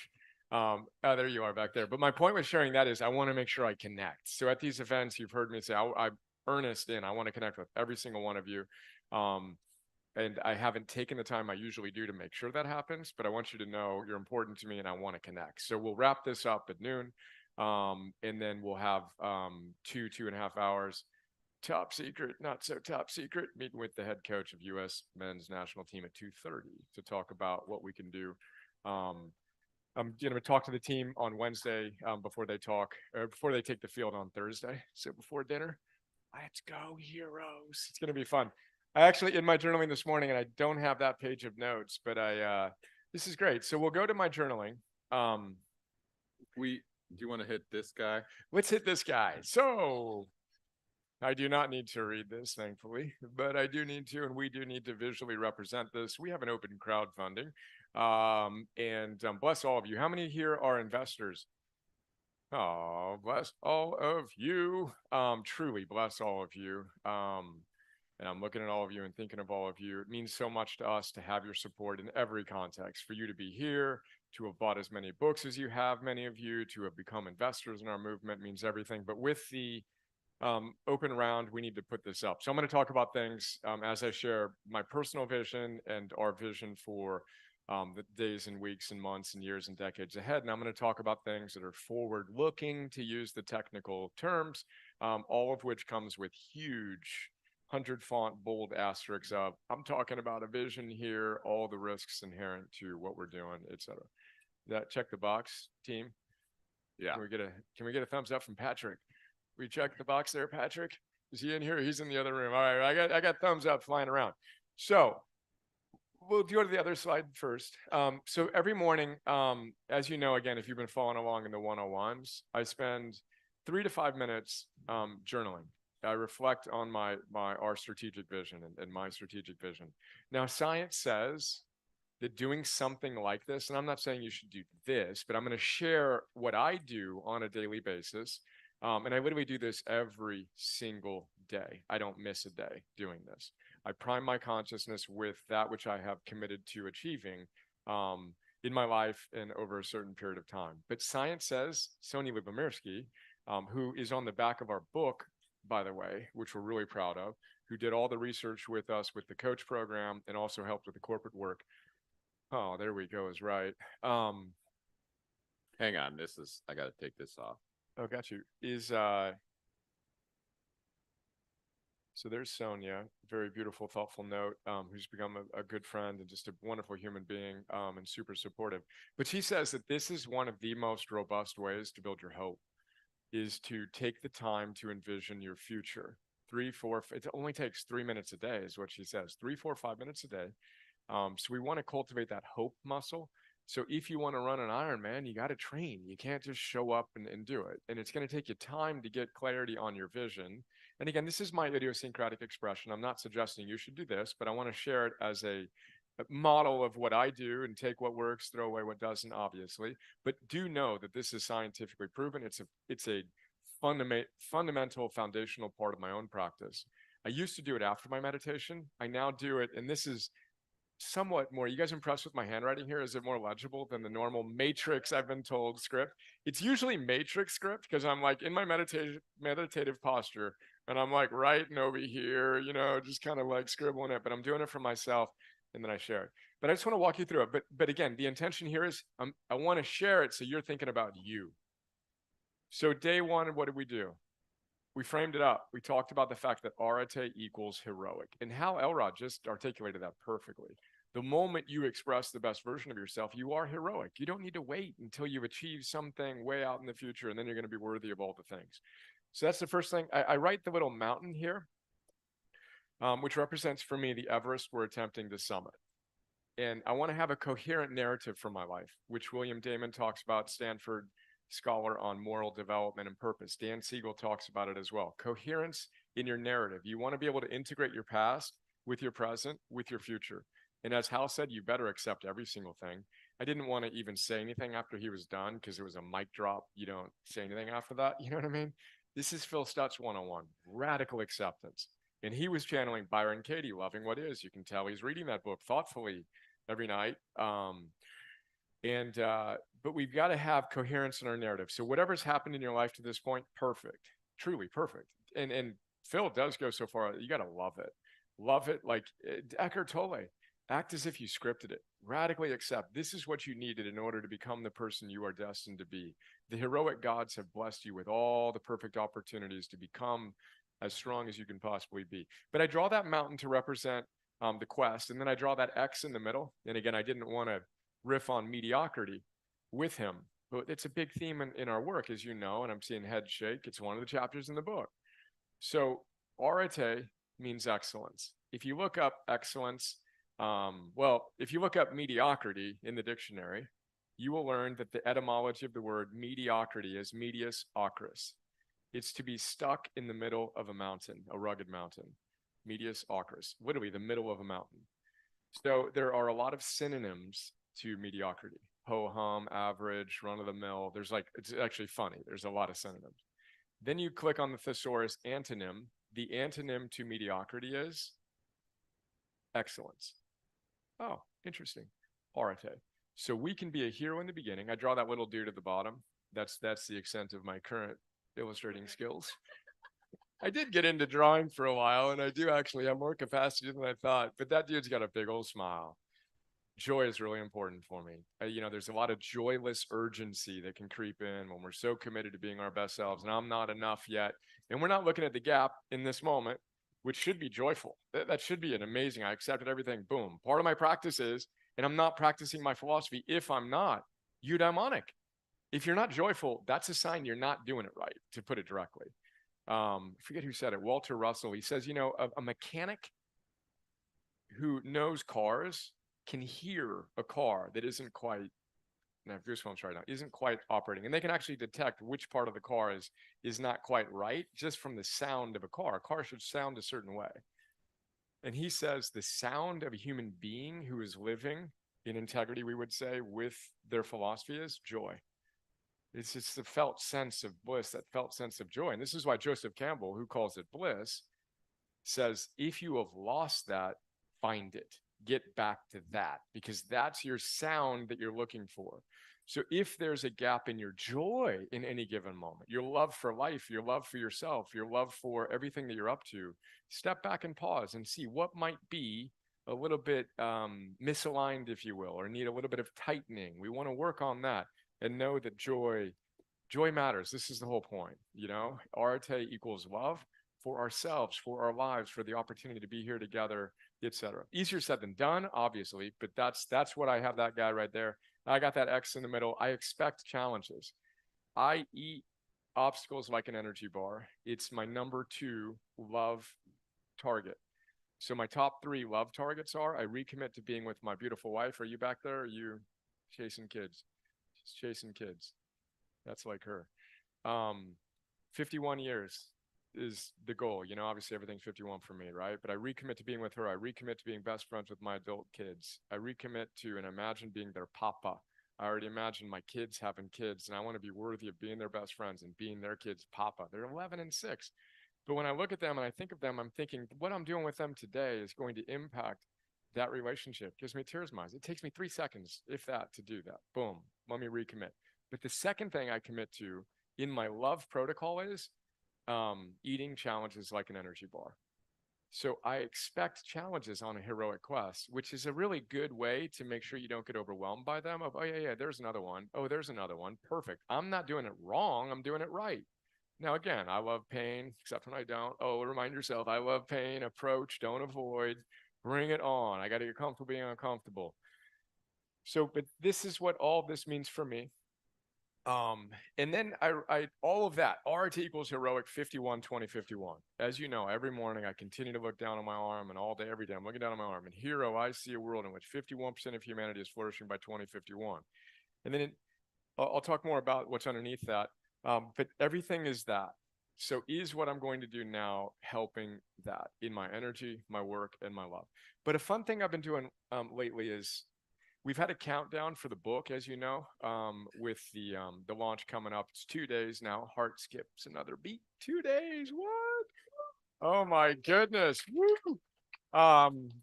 Even the last couple of days, we're now approaching 17,000 sales, which is cool. So we've got 2 days plus 5 days until the end of the week, at which point the count is over for the first week with the New York Times, Wall Street Journal, USA Today. You heard me say it on day one, but really, really proud. Instant bestseller is what I have there.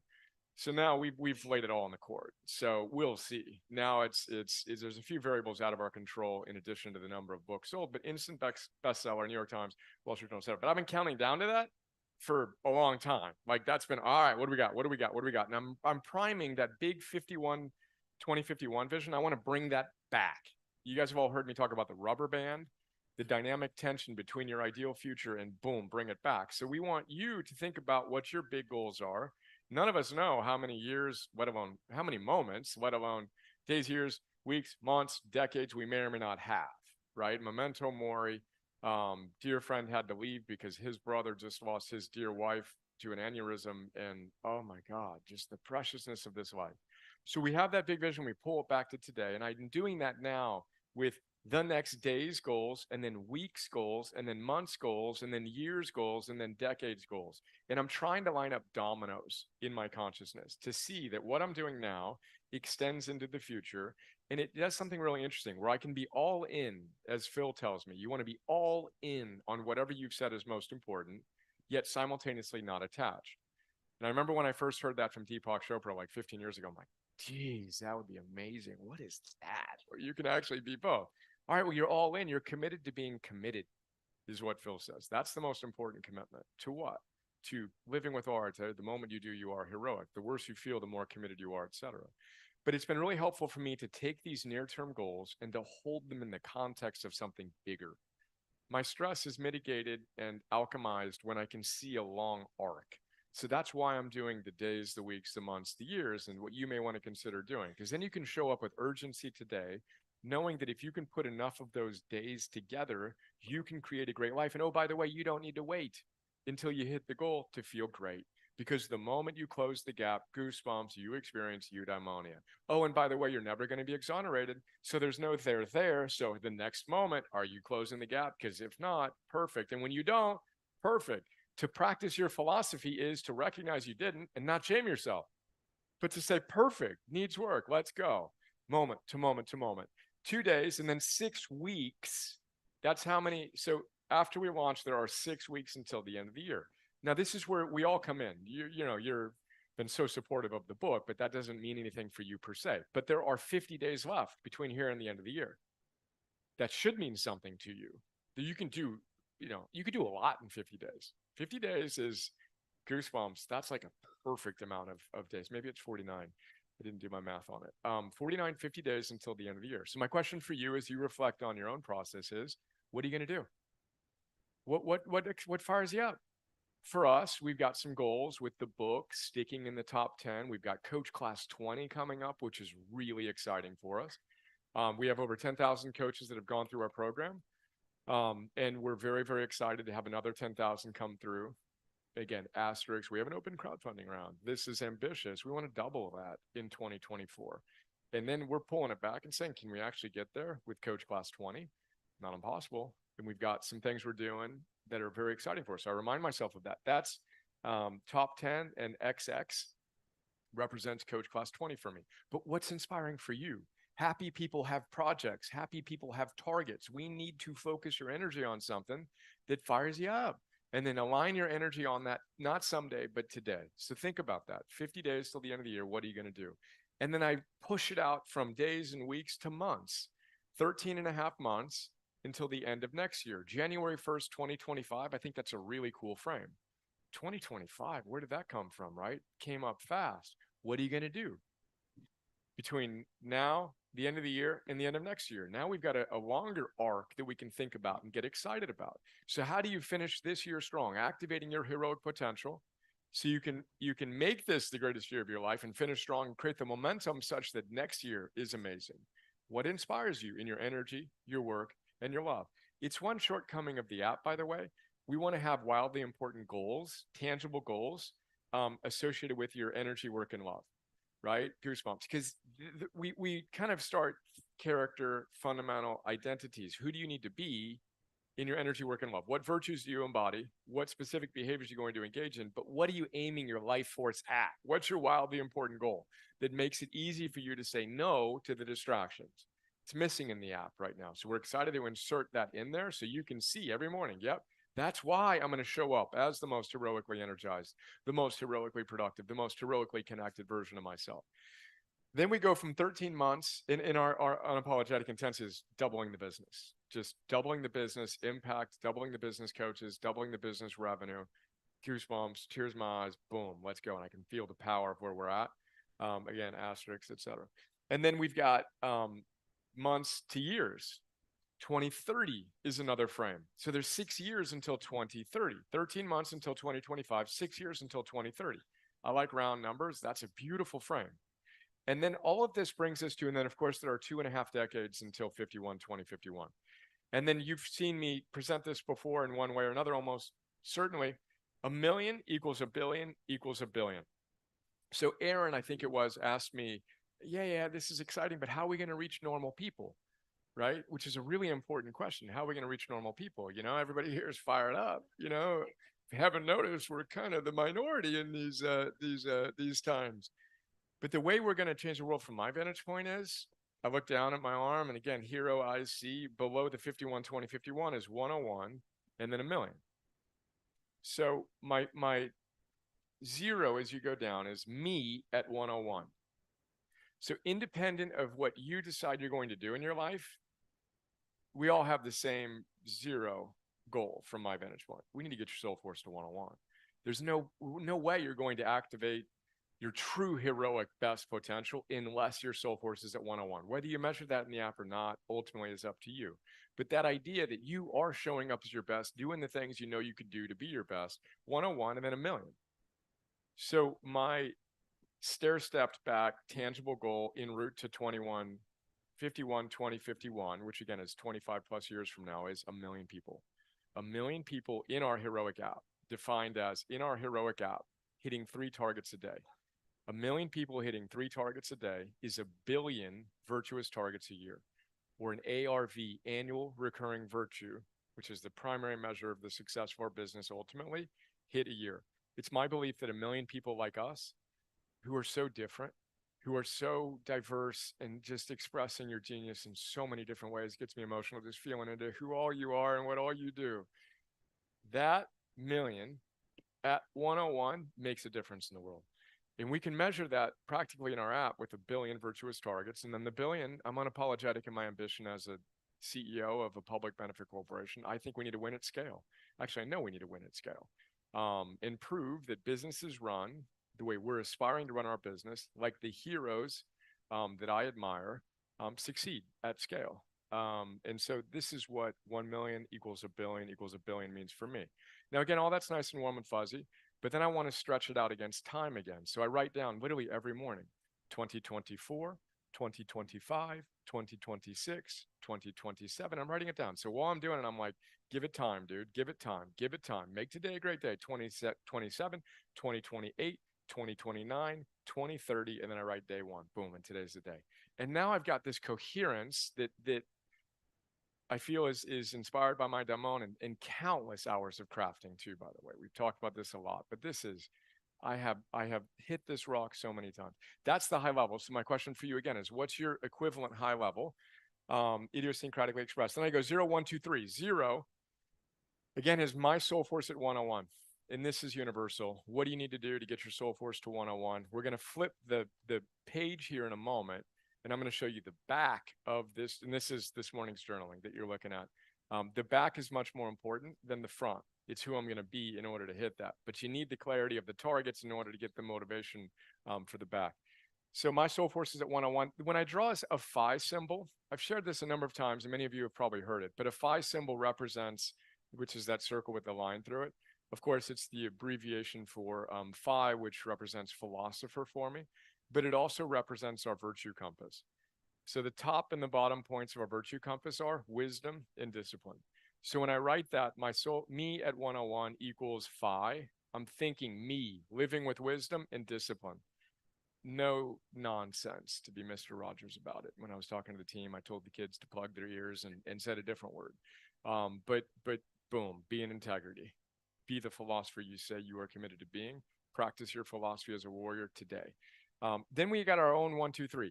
I like to think of things in threes, as you've heard me say a million times. This is, again, Phil Stutz inspired. It works for me. It coheres. So 1, 2, 3, Antifragile social book. Won't bore you with the details here, but again, antifragile for us means we're profitable. EBITDA positive is the technical term for the level of profitability we want. Times 6. Something interesting may or may not happen at that point. It means something for me. And then equals 2x. I want to double our business. Then I look at that and say, and Michael and I are always setting aggressive goals. Tell us the story briefly, Michael, of you and Kristen. It's one of my favorite reflections on the Nim's purchase story. Yes, we were on a trip to Europe, and Brian had recommended the 14 Peaks documentary to me, so I downloaded that on Netflix so I could watch it. And I'm watching it, and I'm like so fired up. If you've seen the documentary, it's like just so inspiring. And I'm telling Kristen about it. I'm like, oh my gosh, this documentary is amazing. This guy decided he was going to climb the 14 tallest peaks in the world. The previous fastest was like 7 years, and he's like, I'm going to do it in 7 months. And she's like, that sounds like some real Brian Johnson right there. Is that is good, dude. Oh my goodness. So when we're setting goals, I like to do kind of that. Okay, how heroically fast might we? What do we have an acronym for it? HHFMW. How heroically fast might we stand up this or ship this or achieve this goal? So our how heroically fast might we 2x our coach, individuals who have gone through it, is 10,000 in coach 20 in 50 days. So we've got a strategy through which we can execute that. And again, everything's got to go just the way it needs to go. How does a book relate to that? And our marketing efforts here and this happening and that happening. But when I use really aggressive creative constraints like that, it's kind of Mark Divine's 20x. 10x is easier than 2x is the name of a great book, right? That note coming out soon. Paradoxically, when you really go for it, you have to identify the 1 or 2, maybe 3 things that will help you get that. And I'm all about incremental growth. You steadily improve, you show up consistently, but there's also opportunities for quantum growth in life where you really lean in and you go for it. And so by setting really aggressive goals like that, it forces us to think about what we could do, the highest leverage things, the Gordian knot swings I've shared as a story, the key that Lincoln talked about that would win the Civil War. If he got Vicksburg and he had that key in his pocket, he would win the Civil War. So everything he did was around getting that keystone thing solved. So by setting aggressive goals, it forces us to come back to today. And the way we do that, by the way, is we get 100,000 new people in the community at the highest level. 5 to 10% of those people tend to become coaches. Boom. That there's math to that. 100,000, 10,000. Now, I then pull that aggressive goal, and I have the ceiling goal, to use that frame that I've used a lot, and a floor goal. Of all right, cool, let's go for that, knowing that the odds of that are very small. Yeah, let's do our best, all in, not attached, and let's make sure we get there end of next year. Now, even that's an aggressive goal, but in the context of this and what we're going to do, it's much more doable. That's 2x our business in all the things I just said: revenue, impact, coach, etc. And coach remains unbelievably important to us. We're going to roll out. And we did a little bit of what we wanted to do with the workshop kind of training, but even as we were getting to the final stages of prep, that's training. Like that's a 3-day get out here and we're going to get together, goosebumps, and we're going to teach you how to do what Jeff did for Wim Hof. He didn't do that in a few minutes. That was a really rigorous training that he went through with Wim Hof. So we're excited to do something similar to help you become just a master crafts person at running heroic workshops. Coaches remain the force multiplier in our entire movement, full stop. So details to follow on that. But that's the Antifragile. And then we're going to have fundraising money in the new year, and we'll figure out the context for that. But I also don't know what's going to happen. I have no idea what's going to happen over the next 1, 2, 3, 4, 5, 6 days and weeks. Literally, it's now unpredictable for me. I'm genuinely curious. I'm like, all right, we've done everything we can. How is this going to go? This is so fun. Let's go. Social. If you haven't noticed, we launched a private beta for our social platform. I write down every morning. We're creating the answer to the social dilemma. A hero gets a guide, gets buddies. Boom. That's our platform. And I see it. And I see Hal Elrod. I see all the people that we've connected with, Mark Divine, Giovanni. I've talked to each of those guys, and of course, so many other women, about being the guides on our platform. And then I will think about it 2024, 2025, 2026, 2027, 2028, 2029, 2030. And I look down at the icon on my wrist, and I see that red icon on our app now, and I love the red. You guys love the red? Yeah. I want that on every single one of our web pages and profiles. You got Facebook, you got Instagram, you got TikTok. I don't even know what that symbol is. I don't get out much, folks. I haven't seen it in a book yet. And you got heroic. Anyone interested in making a difference in the world by leveraging the best of social and persuasive technology for the best? Let's go. Get you on heroic. You got those global thought leaders. You've got our, coaches who are growing their reach and serving in the local community and doing so many other things. Check out Lydia's new book on Stoicism coming out soon. I'm going to put you on the spot, in which she's going to integrate her feminine perspective. But how do we empower people who are in the business of empowering people? The hero becomes the guide. The guide is the one who trains the heroes. And it's that at scale that will allow us to do what we're here to do. The other really important thing I want to emphasize is using technology to go offline. So you've heard me say this a million times, and now we're here. So now we're at the point where how do we activate local meetups? You come here and we do it once a year right now. We've heard from you that you want it more often. Perfect. We'll figure that out. But I want it every week. I want one of these every single week in 1,000 cities in 100 countries around the world, led by you. Whether it's 2 people, 3 people, 5 people, 10 people, 20 people, 50 people, whatever it is. And this is going to be a big part of 2024, is using our technology to connect you with one another and with your community offline. So that's something that we're just exhilarated about.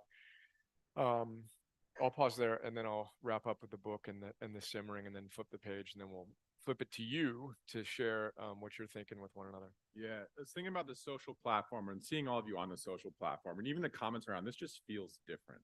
When I'm sharing on there, when I'm connecting on there, when I'm getting feedback and comments on there, it feels like a group that's really supporting me.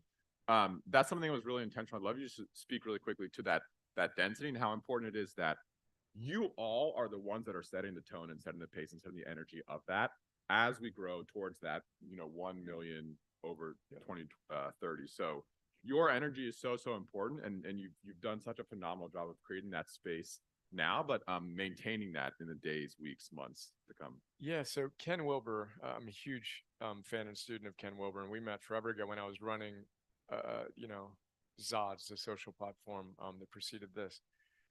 20 years ago now. But he talks about the center of gravity of culture. And so if an individual will either be brought up to a center of gravity of the culture or brought down.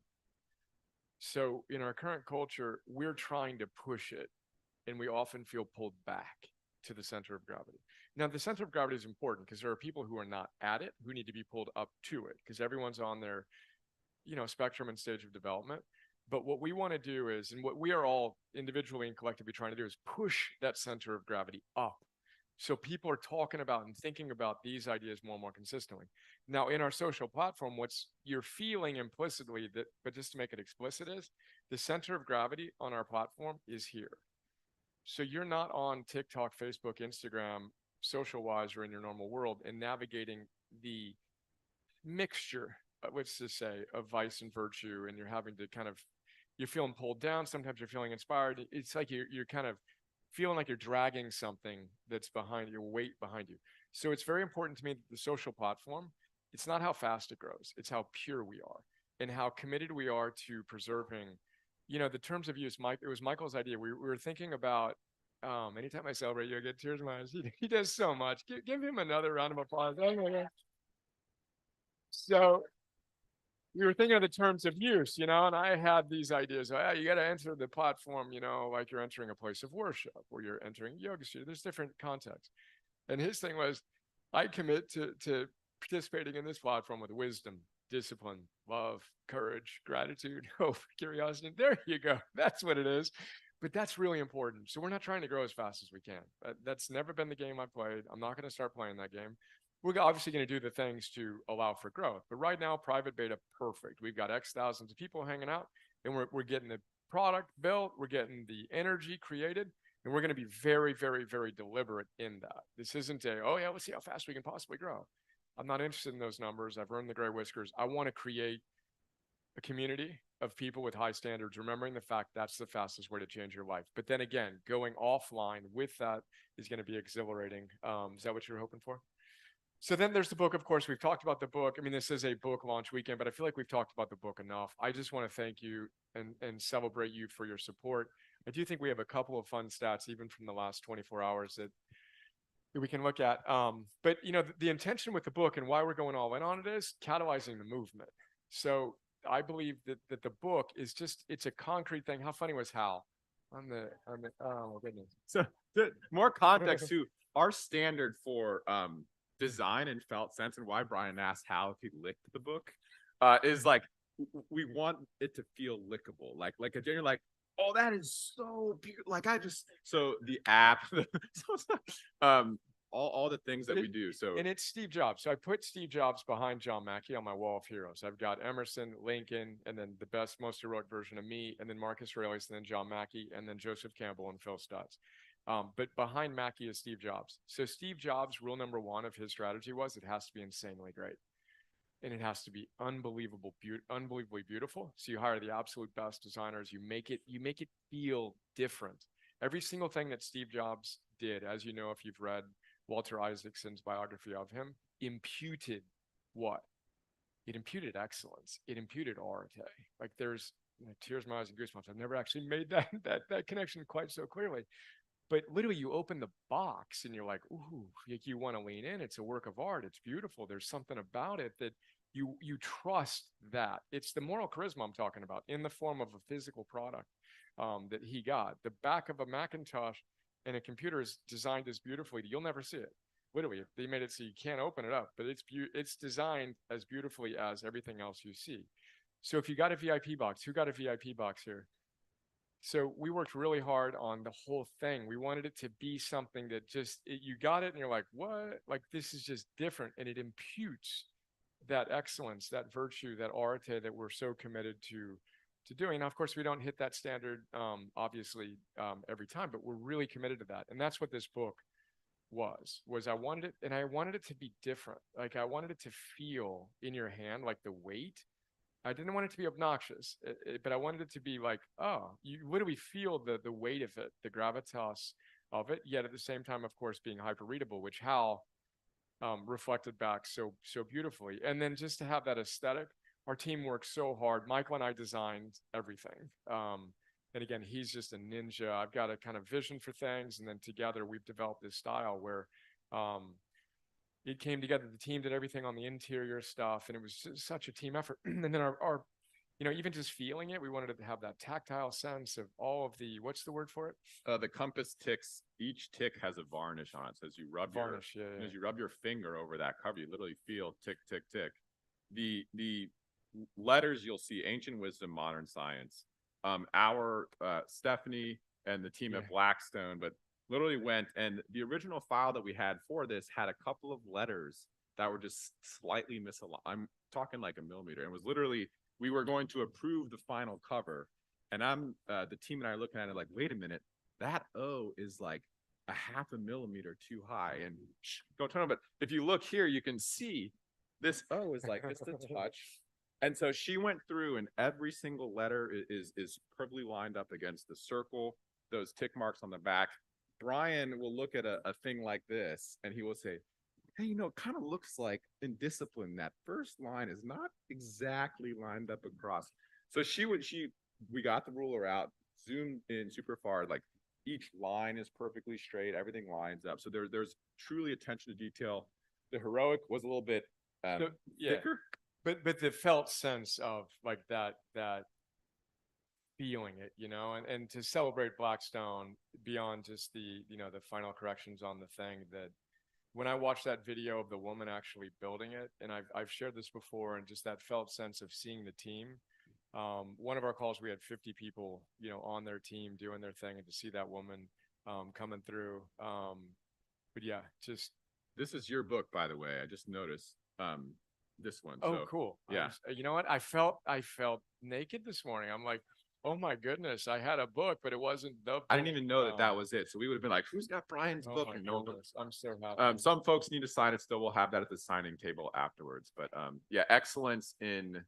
Yeah. Sorry to interrupt you, but that commitment to the details and the little things, and then this book being the means through which we can catalyze the movement, and having that kind of physical thing that's just easier. The app is abstract. All of you have tried to share the app some of times more successfully than others, but here's the book. Here you go. Let's go. So instant New York Times bestseller. We'll go back up to that real quick, and then all the other things, and then 1 million copies. I've been unapologetic in my ambition, the top 10, sticking, how long can we stick, but just feeling this, even just the adoption, individuals. Well, this is a slide celebrating you all. You all bought. How many of you bought from a independent bookstore or Barnes & Noble? So part of our strategy was to make sure we had broad geographic distribution. So we asked you, hey, can you do us a favor? And before we had it on Amazon, we asked you, can you buy it at a Barnes & Noble or an independent bookstore? Sure. Popsicles make me stronger. What? All right, you go through it. Every single state in the country, you all have purchased books at every Barnes & Noble that's in 48 states, I think.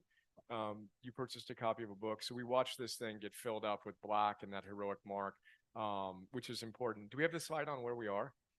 Oh, we've popped it up a couple of times on this guy. Oh, This but was I mean, yesterday. like the distribution of it. This is yesterday, so that's fun. just No, to we kind of don't take have on. the Yeah, Amazon so part. you know, independent, where you'd expect Amazon, Barnes and Noble, independent bookstores. Hudson, as I mentioned, we're featured in the airport bookstore. CEO pick, that's going to be super cool. I think the screen outside will have Areté on it. The thing that I get a kick out of is FedEx. So we're going to be in the FedEx stores, which is kind of fun. So I'm personally can't wait to buy a Areté book at FedEx. And as an aspiring author for so long and having waited so long, that was always one of those when I'm in FedEx, I'm like, that'd be cool. That'd be cool to have a book there, but they've only got a couple dozen. So that's fun. And then plus one is simmering. So in addition to everything I described that we're excited about, and by the way, all that's going to reset very soon because this is 2024. So I'm already feeling the creative tension. It's not quite anxiety, but the creative tension of re-entering the unknown. Of that's really nice and pretty and clean, and I've directed my energy toward it, and we're going to continue through the finish line. But then it's what's 2024. So what are we going to do in 2024 specifically in lining it all up again? But we feel really blessed to have a lot of energy in the corporate world. I mentioned to you the research we did with the individuals at Mariner Wealth. Where's our Mariner Wealth? Dude, what a small world. So Michael and his organization, which is run by Marty Bicknell, who is now our biggest investor, our biggest supporter financially. He and his wife are level 2 or 3 heroic coaches, and they rolled heroic out to their organization, about 1,500 total employees. I think 750 of them, as I mentioned, went through the study, pre-post, and the data from that I've already shared, but randomized controlled study. If you hit just one target in the app, just one, without even getting the coaching from us, you're 23% more energized. On average, and we can make a causal statement because you use the app. One target, which again forces you to do your big 3, which we're going to get to in a moment. And then I want to send you off thinking about who you need to be to achieve your goals. But corporate is exciting.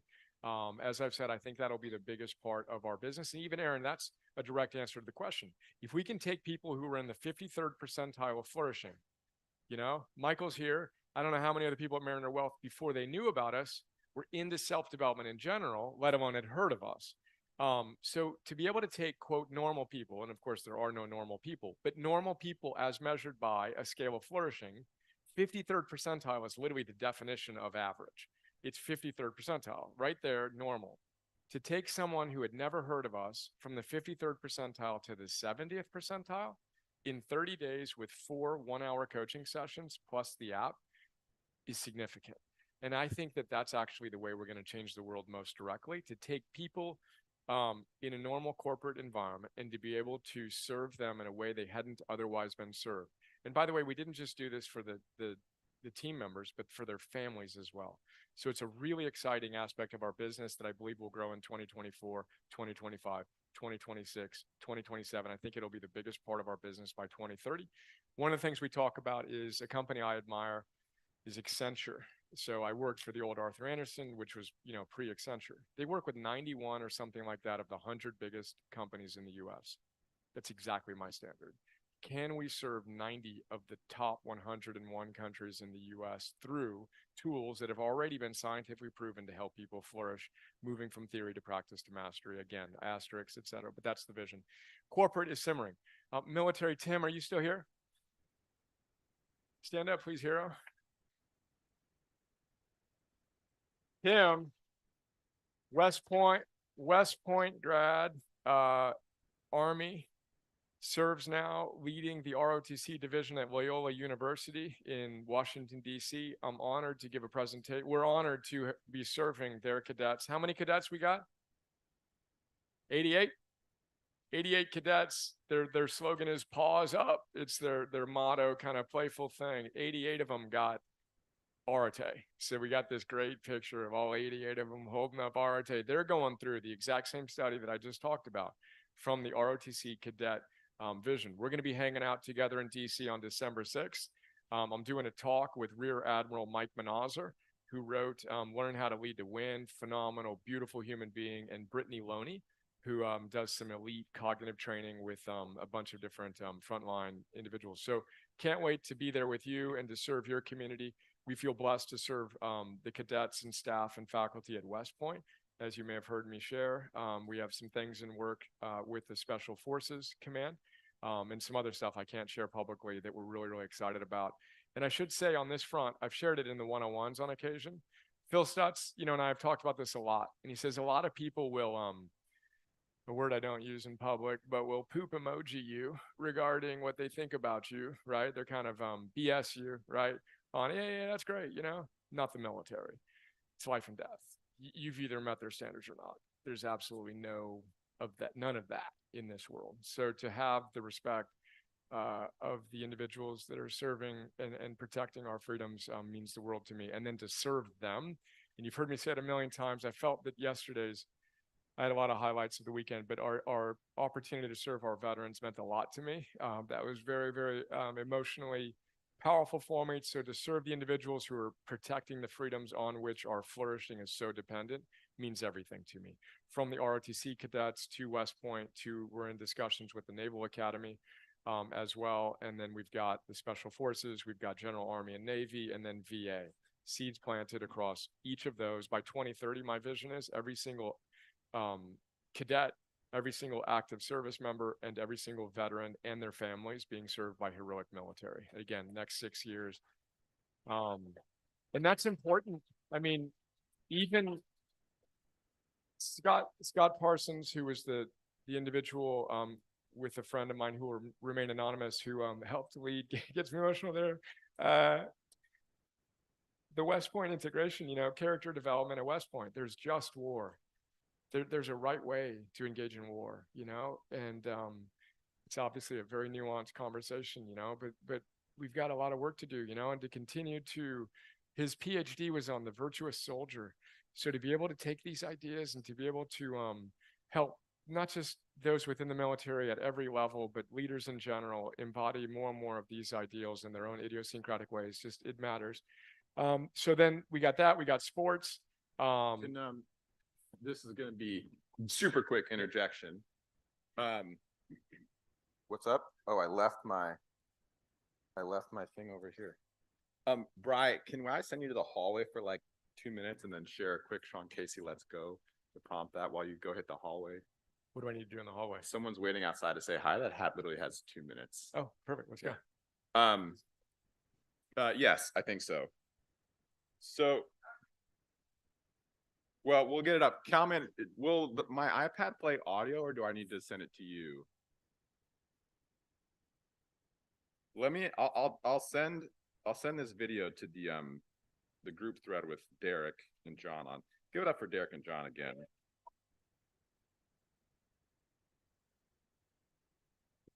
Is it better here or better through the after this? Yeah. So send that video. We'll get that video up with sound pumping through so everyone can experience the amazingness. And then we'll continue the sports and education. Thanks all for your patience there. There's a special guest who literally had a couple minutes. And Yana, Brian came out. Brian Tier, you've seen him. He's a monster, 6'8" or something. He walked back. He's like, and then Yana's like, so pull that up and pull that up. Let's. Yeah. Straight to you, Calman. Oh, perfect. You'll airdrop.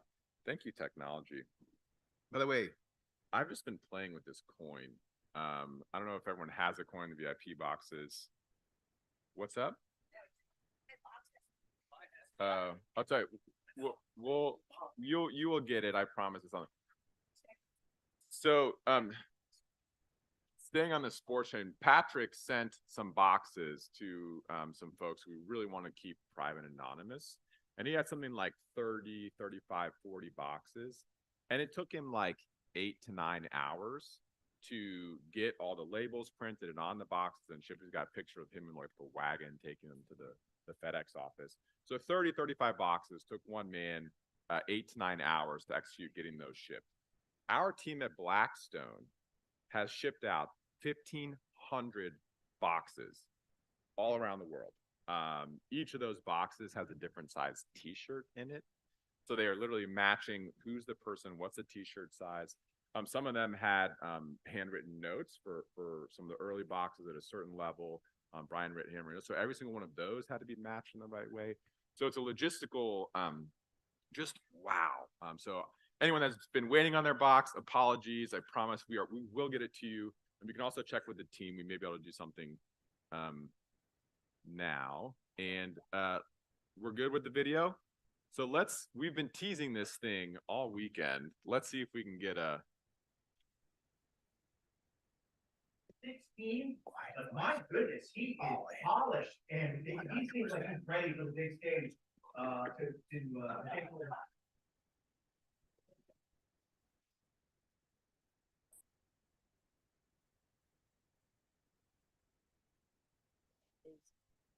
You're not. We yeah. good there, Derek? There we go. Oh my goodness, is that good or what? He got married yesterday, and then this morning he gets a flat tire, taking his friend who married him. And what does he send me and Brandon? He sends he's got this little video about that long, and he's like, dudes, shows his tire, and he points it back. He's like, dudes, get married yesterday, driving my buddy home who married us. I get a flat tire.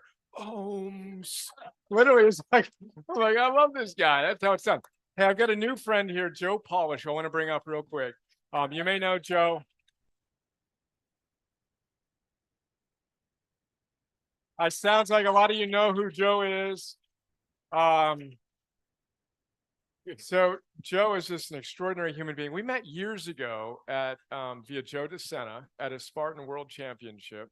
And he was giving a talk, and we connected, and then we reconnected over the last several weeks, and just the connections kind of started activating. But I appreciate you, man, and I'm really excited to be able to shine a quick light on you, your important work, in particular today. He does really powerful work with addiction recovery, and you all know my story with my father, his father, my brother, etc. So I just wanted to again let people know about you, your work. We're going to show the trailer to his movie that just won an award at, was it Sedona Film Festival? One of the Sedona Artist Film Choice Awards, yeah. Festival? I did it with a guy named Akira Chan, who's the filmmaker back there. He's amazing. And Akira and I worked together forever ago. Remember the curriculum we created for Harvard Westlake forever ago? The prep school in LA? Akira did it. So he was on the team that built it, and then we just met one another. He works with a bunch of people doing great work. So we met at that little picnic I went to a couple weeks ago and hit it off. And then here we go. All right, cool. That when you follow your bliss, people appear, who are there to support you on the journey. And I feel that with you, Joe. And just so excited to be able to connect with you right now. And putting him on the spot, by the way. He's like, I'm in Austin. Well, I'm in Austin. Let's go. Come on, can we connect? So he was in the back. Real brief connection, but then just wanted to get you up here, man. Anything you want to share before we share? Other than just say congratulations. I mean, I know you've got so much work, and there's so many years that's been put into this, and I apologize. I have a very excellent cold right now, so I don't think I'm contagious, but I'm just like completely under the weather, and I've not had a cold in a long time.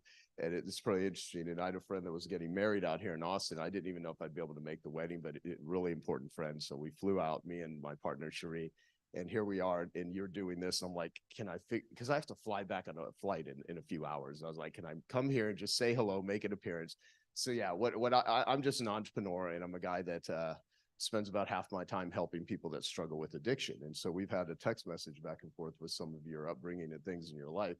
And so my goal is to help change the global conversation about how people view and treat addicts with compassion instead of judgment, and then find the best forms of treatment that have efficacy and work, and share it with people. So I think it causes so much suffering. And so we live in a world that we're more connected electronically than ever before in human history, but we're more disconnected as humans.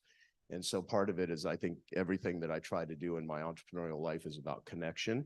And I was very disconnected in my own life. Drug addict, sex addict, work addict. I mean, you name it. And I openly talk about all that stuff now, but it's you know, with whatever journey you're on, whatever is disconnecting you from others, that is, you know, that's the core to really look at. And I know that your work is so just, there's so much depth to everything that you're doing. So I'm really just here to just see what's going on and be in the energy of what you're doing.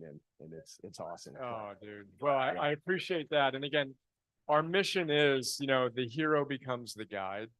So you battle the dragons, you win, you learn, you get the dragon scars, and you come back with your transformed consciousness. And the hero who has conquered those challenges becomes the guide to others. So our whole movement is predicated on shining a bright light on people that are demonstrating that.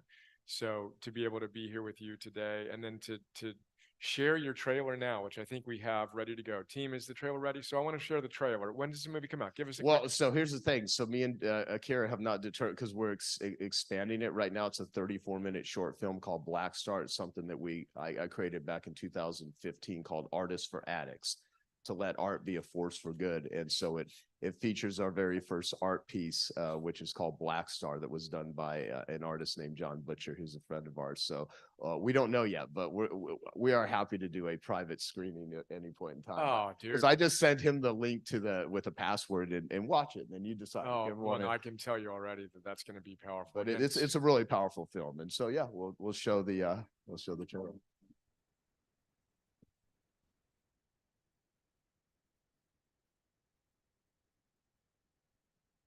Almost everything we think we know about addiction is wrong. One negative story after another, alleging more addiction to drugs. People just can't describe it. People are ashamed of it. My addiction was dark. 999 people aren't going to make it, and one person makes it to long-term sobriety. What really causes addiction? It's the addict's attempt to solve a problem in the first place. Why do we carry on with this approach that doesn't seem to be working, to take addicts and punish them because we believe that would deter them, it would give them an incentive to stop? When I was a drug addict, one of the few things that allowed my brain to escape was when I used to make pottery. It was the only artistic skill at the time that I thought I had. And when I spoke to a group of artists last year, 6 people came up to me, and one man had tears in his eyes, and he said, if it wasn't for art, I would be dead. And it got me thinking, you know, why not go to the exact people that seem to struggle and suffer the most from this, and have them be the ones that help create art as a force for good? I'll tell you why that vision resonated so deeply with me. Not just because of my art background, but because addiction has totally devastated my family. Addiction's almost taken my dad many, many times, and it's almost gotten me twice in my life. I mean, addiction's not just a nuisance in my family, it kills people regularly.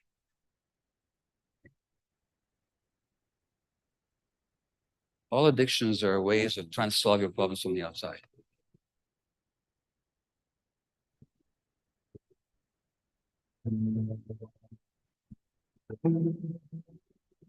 I had an addiction. You know, there's things I want to do. It was just too much. I wanted out at some point.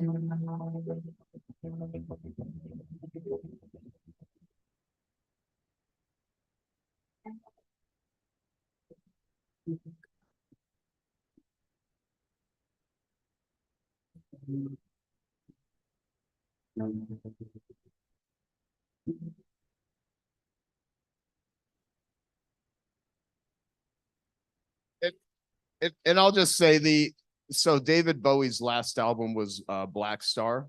And so David Bowie's highly featured there. He's in the very middle of the painting. And he was, when he was 28 years old, 27 years old, him and Iggy Pop were total cocaine addicts. And they were in like England, and I think they spent, you know, a couple of years on, you know, pretty much consuming cocaine and milk. And Bowie ended up, you know, obviously getting sober, and he went on to make, you know, 40 years of art and music and just incredible stuff. And there's so many people that, if you watch their movies, if you read what they write, their songs, there's so many people that struggle with addiction. And to tie it into this, though, think about this as you read Brian's book and you go through, you know, I just downloaded your app last night. It looks so freaking cool. And so, you know, think of intimacy. I heard this definition of intimacy. So intimacy is a mutual exploration of a shared safe place. Abuse is anything that takes away the safe place, and addictions are what we do to make ourselves feel good when we don't have a safe place. So if people don't feel safe in the world, they're going to look for a way to scratch the itch, because people want more woo and less ah. And so all the things that people do for woo, I heard you, how many people went through the cold plunging here yesterday? It was a good one. I don't know. Well, Okay. yeah. So how many of you did not? Because you're like, I can't do that yet. Okay. Well, here's the thing. So I have a friend, Dr. Anna Lemke, who wrote a book called Dopamine Nation. These studies were done on mice. So you have to translate this into humans, but you get a 55% hit of dopamine from chocolate. You get 150% hit from sex, 200% hit from cold plunges. So you get more of a dopamine boost than sex. And 225% from cocaine, 1,000% from methamphetamines. So the number one killer of substances for people in the US and in many parts of the world is sugar first, tobacco second, alcohol third, opiates fourth. We live in a world where people are constantly seeking dopamine hits, staring at screens. So the question is not, are you seeking joy and pleasure and connection, but are you doing it in a way that's actually serving you or not? And there's a lot of people that just don't feel safe in the world. There's a lot of traumas, which is different than living in woundology, because I love the fact that there's so much talk about trauma, but a lot of people use that to gaslight and manipulate themselves into thinking they can't take responsibility for their lives. So when my life didn't work, I was reacting to everything. When my life is working, I'm responding, which is responding with ability. So I think so much of what Brian's work is about is not just connecting with others, but connecting with yourself. And if you feel disconnected, that's what this community is for. That's what he's put so much work into this. I think there's and again, I'm interpreting this. I mean, you could just, we are clearly, we share the haircut again. Look at all these soul brother. I got Giovanni Marseco on yesterday. I'm like, all right, brother, there we go. Yeah. Hal's got some good hair. Mark's got some good hair. Well, but yeah. Yeah. It looked, I gave Giovanni his first marketing program. That's what got him into that space. And that was probably 13 years ago at Strategic Coach when he used to work there.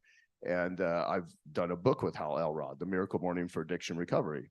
So, there's a lot of tie-in to all of this. Just trying to do good stuff. Day one, man. Thank you for making the time. So I'm great to super see happy to be here. Congratulations. Thank you. Bless you. Go get home. With everything. Thanks.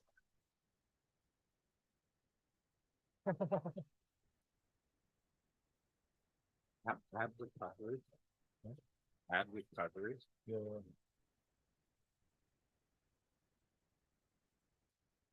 Bless you, Akira.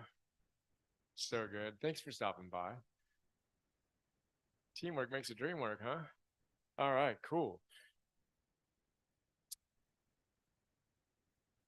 So we were talking about so much. So then addiction. So there's another simmering. Imagine a community of individuals who feel safe together.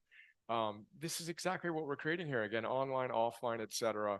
And it's interesting too, because I was going to go into sports next, right? When we called that wonderful audible, good call on that. And we got Sean. Okay, that was perfect timing too.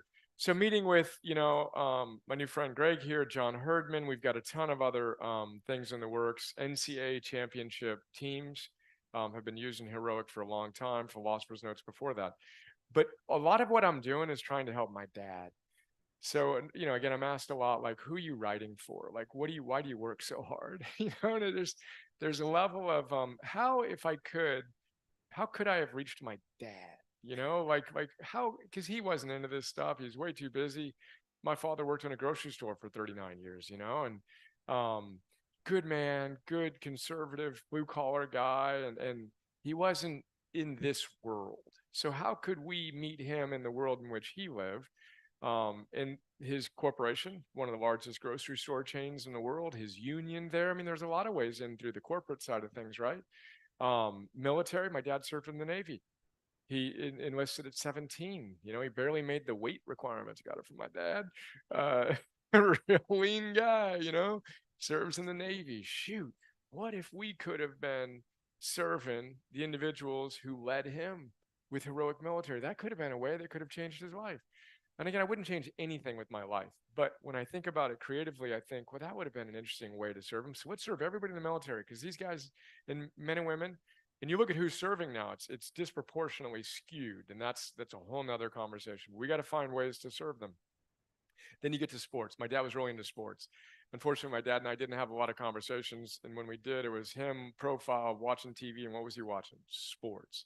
So when I think of sports, I have fun meeting with, world-class athletes and coaches and working with them and their elite, team members and performers. And you may not have known, but the former head coach of the national team, current assistant coach, did the cold plunge with us yesterday. Is Dave still here? You have to go. Dave, Canadian team? He had to leave. So Dave Simon is the orthopedic surgeon for the men's Canadian national team. So I'm connecting these two dudes and I'm like, all right, there you go. And he's like, yeah, nice job beating us 2 months ago. The first time I ever rooted against the US was when the Canadian men's national team played the US men's. I'm like, I feel terrible right now, but I really want John and his Canadian team to win. Let's go. But that isn't why I'm so passionate about sports. Why I'm passionate about the sports opportunity with Heroic is the fan base. So when you think about who I, as a young, lower middle class, blue collar, devout Catholic little kid grew up idolizing, it was my baseball team, the Angels, which is why Brandon Geyer, being the mental toughness coach for the Los Angeles Angels, meant so much to me, But that's not enough. What I want to see is these athletes using Heroic, the social training platform, where they're sharing not just, I don't want to see their six-pack Instagram selfie. We got enough of that. I don't want to see their TikTok shorts per se. I want to see them being good men and women in their energy, their work, and their love. How about we find a way to shine a light on these heroes such that the younger generation and my dad are looking to them for wisdom? We have coaches who work with our coaches who work with coaches that you would know if I named, who also have helped people deal with recovery that you would know if I named, who have been featured on Monday Night Football talking about their recovery. What if my dad had seen that? And what if then he can see what this guy did to conquer his recovery, his addiction? But anyway, we're in discussions, as we've discussed in the past, with a number of people who can help us do that. Like, this is a thing that sports teams, and I talked to the GM and the president of the Toronto FC. Our meeting became a 2-hour meeting talking about this as the long-term vision. Imagine every sports team using Heroic and truly using it, and their fan base connecting to the heroes on the field who are showing up as heroes off the field. That's the vision for Heroic Sports. Again, simmering, but that's what I think of when I write that. And then education, unbelievable opportunities in education. I think Andy had to go as well. Andy, did you have to go? Yes. Andy is rolling out Heroic at, again, we've got West Point, one of the most respected institutions in the world. Different prep schools, tons of exciting opportunities on education. So that's what I think about with simmering, and that's the context for us to share our movement's vision and public benefit corporation. But the real intention with that was twofold. One, here's what we're up to and what we're working hard to fulfill. And more importantly, what are you up to? How are you going to play your role humbly yet heroically well to be that one person who's at a soul force of one-on-one, doing your idiosyncratic heroic work for us, the hero, the guide who trains the heroes, who trains the, becomes the guide who trains. So then flip the page over. And if we can look at every morning, after I do what I just shared with you, I flip it over and I do this. Now, the nuance and complexity to my screen is probably overwhelming for you. And you're like, I'm nowhere near that. That's not what I do. I can't see the gap between where I am and there. That may be the case. Okay, perfect. Do your own thing. And again, do as many reps as I've done on it, and then we'll have a conversation, because that is an insane number of reps. But this, all of us can do. Who are you at your best? Energy, work, and love. What is your identity? What virtues do you embody? And what specifically are you going to do? I write this, and it takes me a minute and a half. Athlete, heroic, boom, that's my commitment. I'm an athlete, draw the lines over the top. One who competes for a prize is what the word athlete means in ancient Greek. The ultimate prize I'm competing for is me at my best. I'm a philosopher CEO, I'm a soulmate. Who are you at your best? Energy, work, and love. Who do you need to be in order to achieve the things you aspire to achieve and make the contributions you aspire to make? And then what 3 virtues will you embody today? I love this practice. Old school Coach 1 grad, what? Yeah. So if you got into this journaling, you're probably like me. You're like, I still just like to write it. Well, so do I, I still tap it because that gets me to hit the things. And it's a really powerful thing. But again, each of you will find your own path, but I love to write it. And science is clear here too. The app works because you're setting your intention. Your attention follows your intention. So if you don't start your day intentionally, you're just going to react. When you do something as simple as write this down or tap, tap, tap in the app, your intention is set, your attention will follow, and so will your behavior. But if you just wake up, roll out of bed, I had a terrible day, I said, I don't feel like recommitting to anything right now other than sleeping some more. Oh, wow. All right. Well, then you're going to react all day and you're going to be pulled down by the weight of the center of gravity of our culture. You need to pull yourself up and do what you need to do to get yourself fired up. But my 3 virtues are the same. Actually, they vary a little bit now in work and love, which I'll share. Athlete, same every day. I'm disciplined, I'm calm, and I'm confident. Boom. It means something for me, each of those. And then the phi symbol I already represented for you, which is boom, practice your philosophy today. And I know what that means for me. It's basically my targets in the app.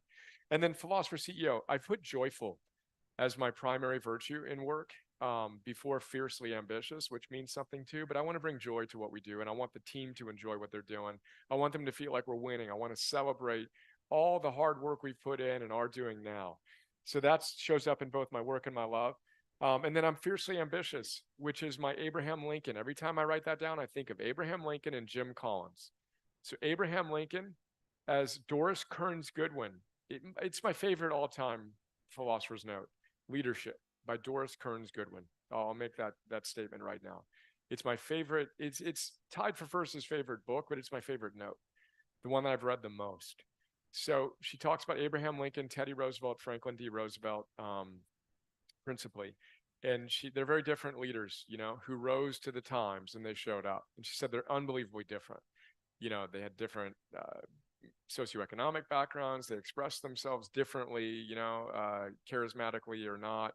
But they had one thing in common, which was their fierce ambition. But for something bigger than themselves. Lincoln wanted to be worthy of being remembered. He was unapologetic in his personal ambition for something bigger than himself. He wanted to be worthy of leading individuals. I think of him every morning in that ambition and my own ambivalence that I've talked about a lot of no, go all in. And Jim Collins says the same thing about level 5 leaders, which are some of the virtues I commit to in the app every morning. But you're simultaneously fiercely ambitious and humble, and you're committed to something bigger than yourself. And that aspiration means that's what every time I write that down, I'm like, boom, own it. Do what you can to be your best and focus on what's important now. So then I'm thinking about what's the most important thing I can do today. And that's ultimately the secret sauce. We didn't talk about it this weekend. Energy focused on what's important now to the power of consistency. Every moment, as Cal said beautifully, that isn't the issue. The issue is, did you slow down long enough to ask yourself? He didn't use the word daimon. He said inner guide, God's voice, divine power, etc. Your daimon is there waiting for you to ask it what it thinks you should do at any given moment. Do that. Never perfectly, but more and more consistently. And then in soulmate virtues, I'm joyful again. I'm grateful. That's a really important thing for me too, just to feel the depth of gratitude for you all and for everyone in my life and for everything that I have. I'm connected, I'm encouraging, and then humble again. And then today's what's important now, that little carrot thing that comes to a focal point. Day 3 equals day 1, love and connection. So now we've gone a little long, but it's really important to me. And then here I drew a square because that is my work and my love. You tell me, what am I doing right now? Am I working or playing? Is this work or this love? The self-actualized among us, Abraham Maslow says, the dichotomy between their work and their love dissolves. When we're doing it right, we're embodying these ideas. As Mark Divine said, Areté equals love in action. When we put that love in action and we show up as our best selves in service of something bigger than ourselves, we are what? We are heroic. So that's the what I got. And my love, my gratitude for you is profound, and I'm excited to connect. So I actually think we should perhaps just have fun wrapping it up and then taking time, because it's really important to me that I get a chance to connect with you one-on-one, even if it's for a short period of time, knowing that we've all got flights to catch and all that good stuff. But tell me your thoughts. Do you want to do the quick meditation cool, now? actually, I feel we could. Do you want to do that? What you got? I like that as a bookend, and then we'll move from there into the connection. It was powerful. As you were talking about Dave Simon too, I thought about the posters that he got, which we have Which ones? That jumbo, What about them? the virtue posters. Yeah. 3 big ones. In the situation. Yeah. Yeah, that's cool. I'll keep that one. But wrapping up with that, it's such a I think we started with that. At some Oh, I point got you with on- the virtues. Yeah. Cool. Yeah, let's do that. Yeah, cool. Why don't we wrap it up with the meditation? We touched on it, but we'll walk back through our virtue compass, and I'll frame it up intellectually too. So then, if we can, we probably can't capture that. Can you get that on? You all know that how the virtue compass came to be. How many of you know the blending of the sub compass points? Hands up. I didn't write about it in the book, but frankly, it's volume 1 for a reason. As I said, there's a lot more behind it. So I ended the last chapter in the book, of course, is the virtues, which is the back cover of the book. The first thing that we built in the app is the virtue compass. It's eudaimonia via Areté, flourish by putting your virtues in action. I actually looked at the coin more closely this morning, and I'm like, oh wait, what did we put around the edge? Oh yeah. Eudaimonia via Areté, flourish by putting your virtues in action. So at the end of the day, everything comes down to that. You want to live with Areté, which again means virtue and excellence. How do you put the cardinal virtues of every ancient wisdom and faith tradition that modern science affirmed and built the entire positive psychology movement on into action right now? And wisdom is basically knowing the ultimate game and how to play it well, of course, and knowing which virtue to put into action. Sometimes it's more discipline. Sometimes it's more love. Sometimes it's more courage. Sometimes it's more gratitude. Sometimes it's more hope. Sometimes it's more curiosity. Sometimes it's more zest. And sometimes it's all those above. Do you need to go, Wendy? What time is your flight? Give me a hug. Let's go on the way out. Wendy, bless.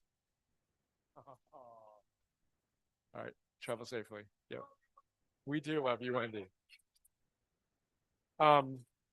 We're going to wrap up in 5 minutes, so we're all good on that. If you need to catch a flight, totally get it. But the virtues, so wisdom, obviously, cardinal virtues, wisdom, discipline. Most traditions call that temperance. And again, we've adapted that because temperance is a bit of a weird, weak word. Temperance, all right, I don't eat too much or sleep too much or whatever. I got it, but discipline. And it used to be self-mastery. You know why we trimmed it down to discipline? Didn't fit. We're like, no, it just needs to look better, it doesn't quite fit. You can't go 2 lines on one of them.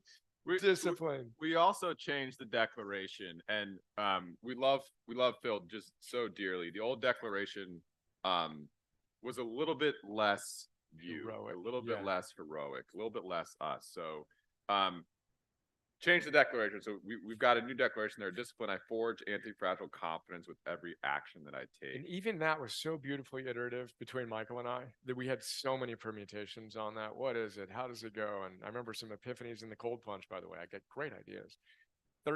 30 seconds in the cold plunge, like, whoa, yeah, there's a solution to that problem. That's great. 200 whatever. Oh my goodness, so fun. Yeah, 200%. So wisdom, discipline, and then love. Again, the ancient Stoics and Greeks called it justice, which is a very, very weak word for love. That's what these individuals meant. And then courage, of course, was there. So we've got those 4 cardinal virtues, which are the 4 cardinal virtues. Then, of course, we've got the 5 virtues most highly correlated with our flourishing, which include gratitude and hope, arm wrestling for second place, gratitude and hope.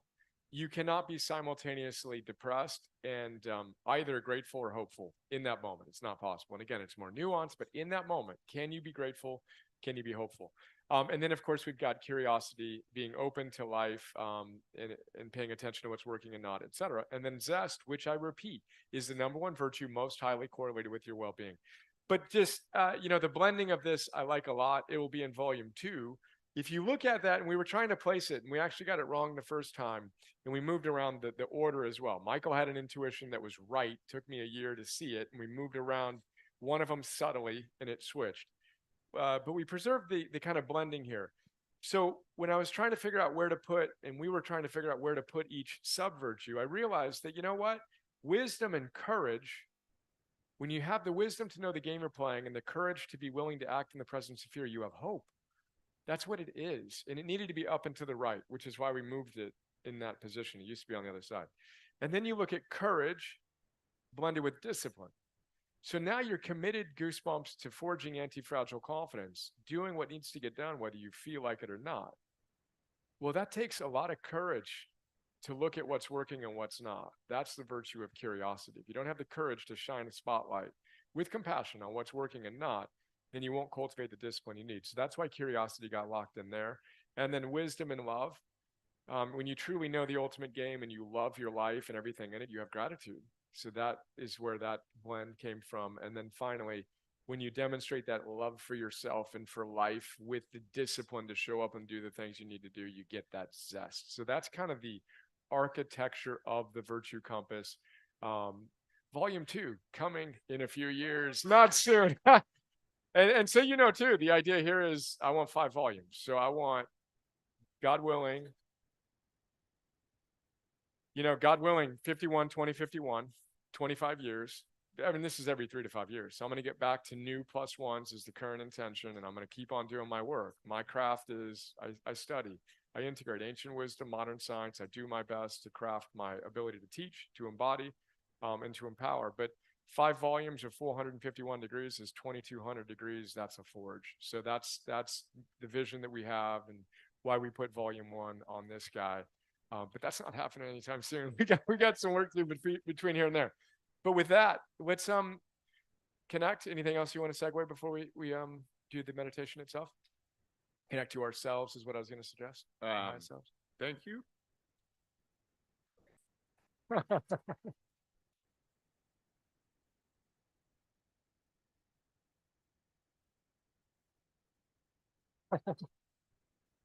Give you a hug.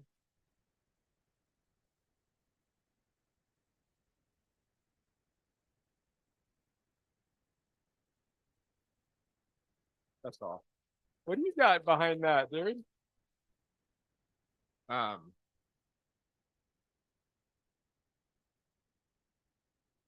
struck by how everyone here has just been so touched, and so impacted.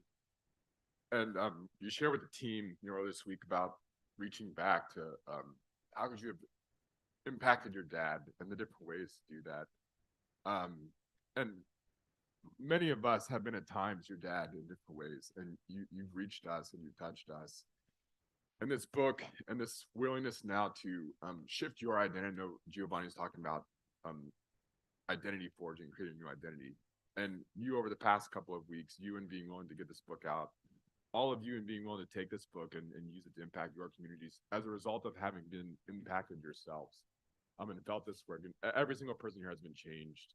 I know, I've heard it, I've felt it by you. And I've heard many times we're just like, I want to help. I want to take this and pay it forward. And you've just given us those tools in such a beautiful, humble way. We've talked a lot about confidence is humble. Your humility is so powerful. And I know that a lot of the relationships that people that are raising their hands to say, you've touched me, you've changed me, I want to pay something forward. That's a result of you just doing the work over decades with the humility. Just be the person who's worthy of leading and serving. And it's a blessing. It's a gift to be able to be up here serving with you. And I thank you for the impact you've had in my life. And I know that thank you comes from everybody here. So.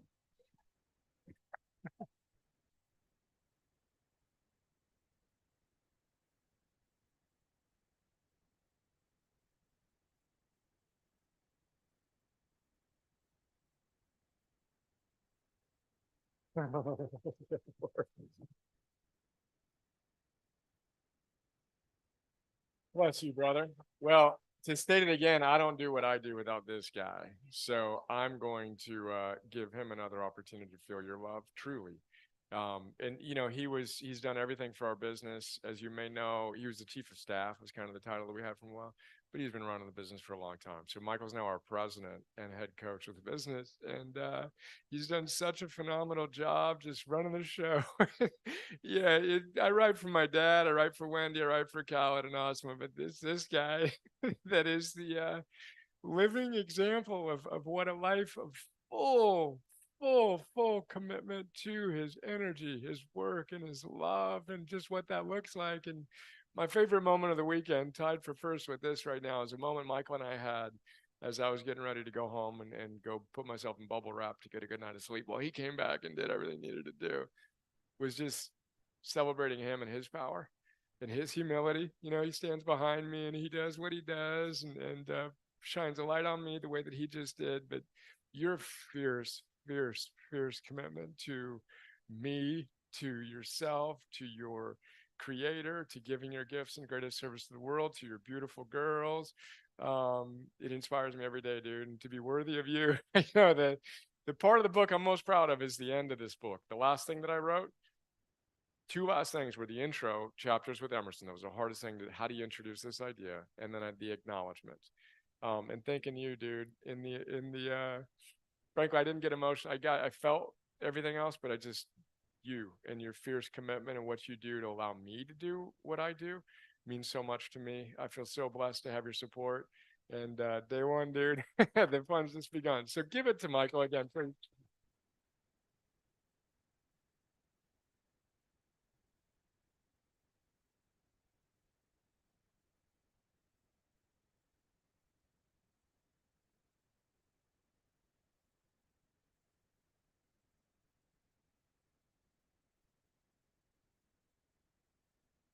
And I gotta say, this is it. What I wanted to end the meditation with was love. So I'm not even gonna do it, dude. This is it. I wanted to go back through wisdom, discipline, love, courage, gratitude, hope, curiosity, and come back to love. But your demonstration of that for yourself, for me, for our community, for our movement, and then everything that we've just created here feels to me like exactly what I was hoping for. I was going to end with love. The hero has strength for two. The hero is willing to do the hard work to have that strength for two. For whom will you have the strength? And what are you going to do? How are we going to serve together? But I love you. I appreciate you all. It's truly a sacred honor to be here in front of you, to have your support. And as you know, I'm so fiercely committed to being worthy of that, and doing every single thing in my power to empower you, your families, your communities. And I've never been more confident. We're going to change the world together. We may or may not hit the 51-20-51. That's as crazy as it has ever been. But we can do it. We are doing it. I think we can take the future tense out of it. We've got a lot of work to do, but I can see the pathway and I can see each of us here and doing our best. And it's time and reps at this point. Let's just do the work. It's day one. Blessed to be on the journey with you. What did Hal say? Day one, all in. Let's go, hero. Love you guys.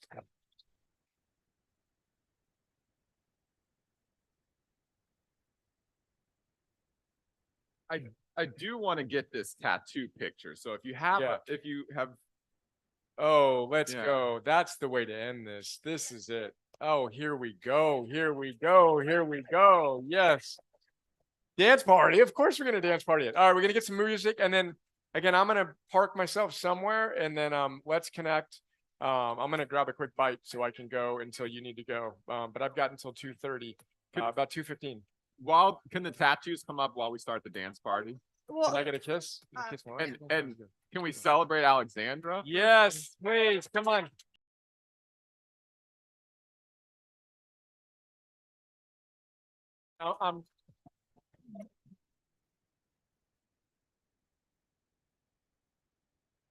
First date, 16 and a half years ago. Is this what we imagined? This is, we probably talked about it on our first date. I don't think this works. We went on a hike. See if that, I think the on button, just light that up for us. Oh, there. Yeah, we went on a hike and we were talking about this moment. I mean, this is what we've trained for. And Alexander and our family have made a lot of sacrifices for me to be able to do what I do. And love you. Love you.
All right.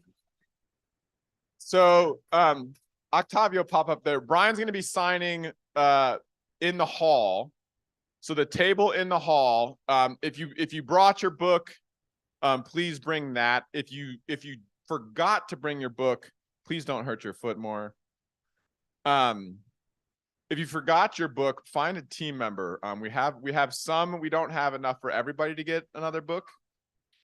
But we do have books that can get signed if you did not bring your own.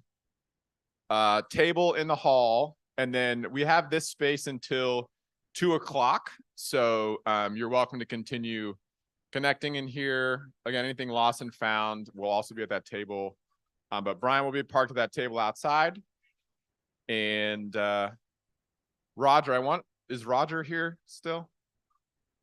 Roger, we gotta get a nice shot of you. We gotta get that Soul Force equation. Yeah.